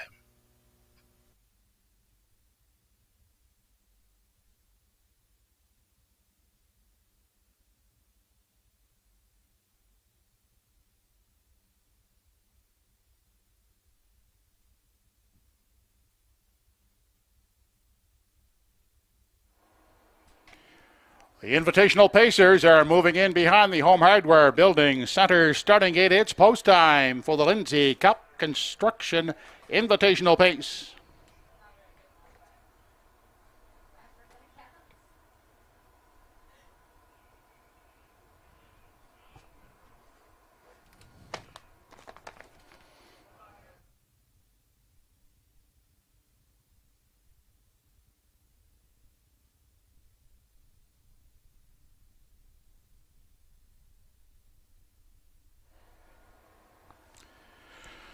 Race 11. The Lindsay Construction Cup Invitational Pace. Bet 'em again with Claire McDonald. Batter up Hanover, Paul Langell. Time to Dance with Mark Campbell. American Risk, Todd Trites. Steve Charlton and Beach and Lindy from the outside six. Marito Hanover and Jason Hughes. Here they come.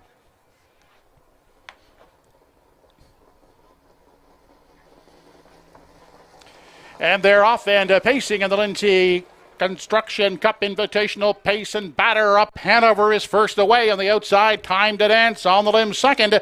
Bet 'em again has come away in three. Then American Risk out the rail emerges fourth. Back into five. That's Beach and Lindy. And Marito Hanover is trailing the field on into the backstretch. They head to the opening quarter led by batter up Hanover, but here comes Time to Dance. He's up searching for the lead as they race past the opening quarter. Bet 'em again is right there with them third. A gap of some 3 lengths is now shortening up by American Risk inside and racing in five. That's Beach and Lindy, and Marito Hanover is sitting at the back out to reclaim. Here comes batter up Hanover back to the lead, taking over from Time to Dance as they swing off the turn. 26-1 was the opener as they traveled on through the stretch and approach the half. Batter up Hanover sets the pace past the halfway point. Time to Dance, the pocket sitter, then Bet 'em again is traveling third. Inside American Risk is fourth. Back to Beach and Lindy in five, and looking to the outside from six, Marito Hanover, 54-2.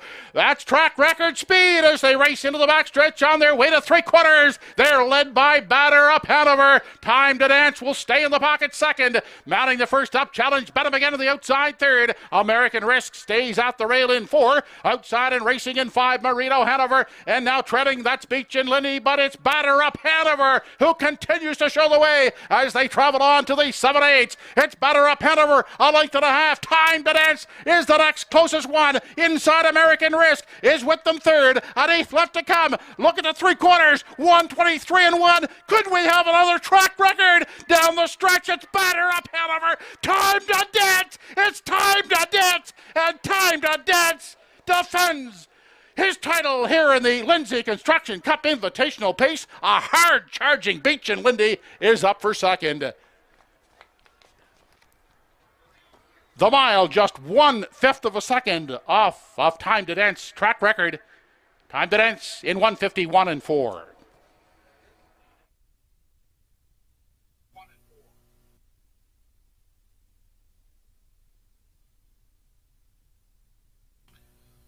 Wow. Wow. Hey, Time to Dance, parked to a quarter, 26-1, rode the pocket. Mark Campbell, possibly for his 5th driving win on the night, with track record holder Time to Dance, as mentioned, just 1/5 of a second off the track record. A mile here, 1:51-4. Flying, absolutely pacing out of his skin was Beach and Lindy for Steve Charlton. He was full of pace, but a little bit too late for the party. Beach and Lindy appeared to get second, maybe American Risk for third. It appears to be a 3-5-4 top three in the Lindsay Construction Cup Invitational. Time to Dance defending his title here. Track record holder again. He got scorched pretty good to that opening quarter. 26-1. 54-2 where he was riding the pocket then. Three quarters, they get over there in 1:23-1. And again, the speed show continued here in the finale. 1:51-4. Time to Dance. Beach and Lindy absolutely flying on the end to be second best. Another step or two, and Beach and Lindy was there. American Risk on to take third, and the pace setter number 2, batter up Hanover, backed away to finish fourth. It's a 3-5-4 4-2. Mark Campbell's 5th driving win on the card. A great way to complete it here aboard Time to Dance. And those connections on their way back to the winner's circle here at Truro Raceway.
Now back in victory lane, after successfully defending his Lindsay Cup title, is number 3, Time to Dance.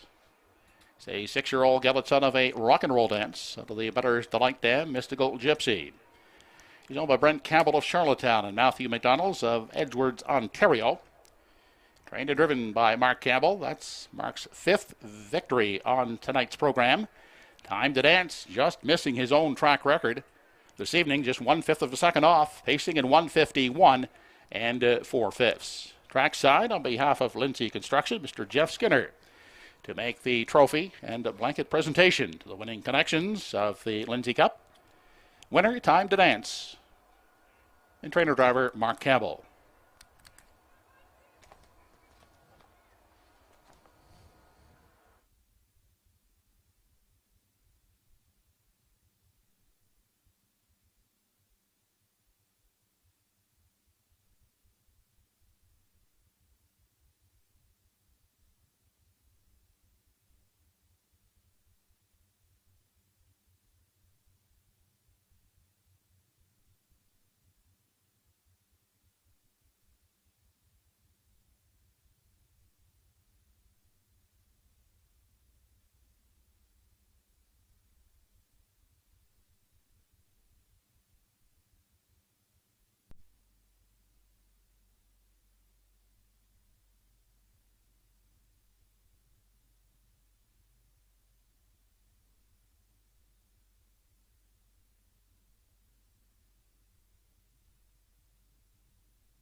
Here's how they finished in the Lindsay Cup.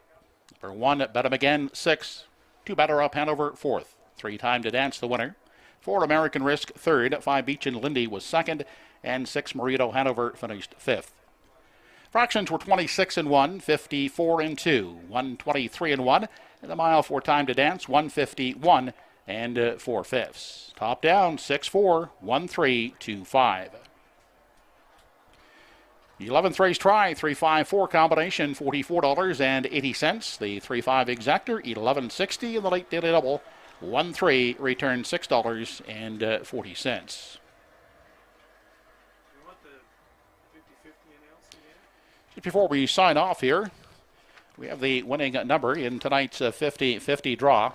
It was worth $495, and the winning ticket number was 673-1871. Again, tonight's winning 50-50 number, and it's worth $495, 673-1871. Well, that concludes Atlantic Grand Circuit Week for 2022. We thank you for joining us this week. And a reminder, we have one program of harness racing remaining before we go dark for the month of August. Our next card is coming up next Friday evening with a first race post time of 6 p.m.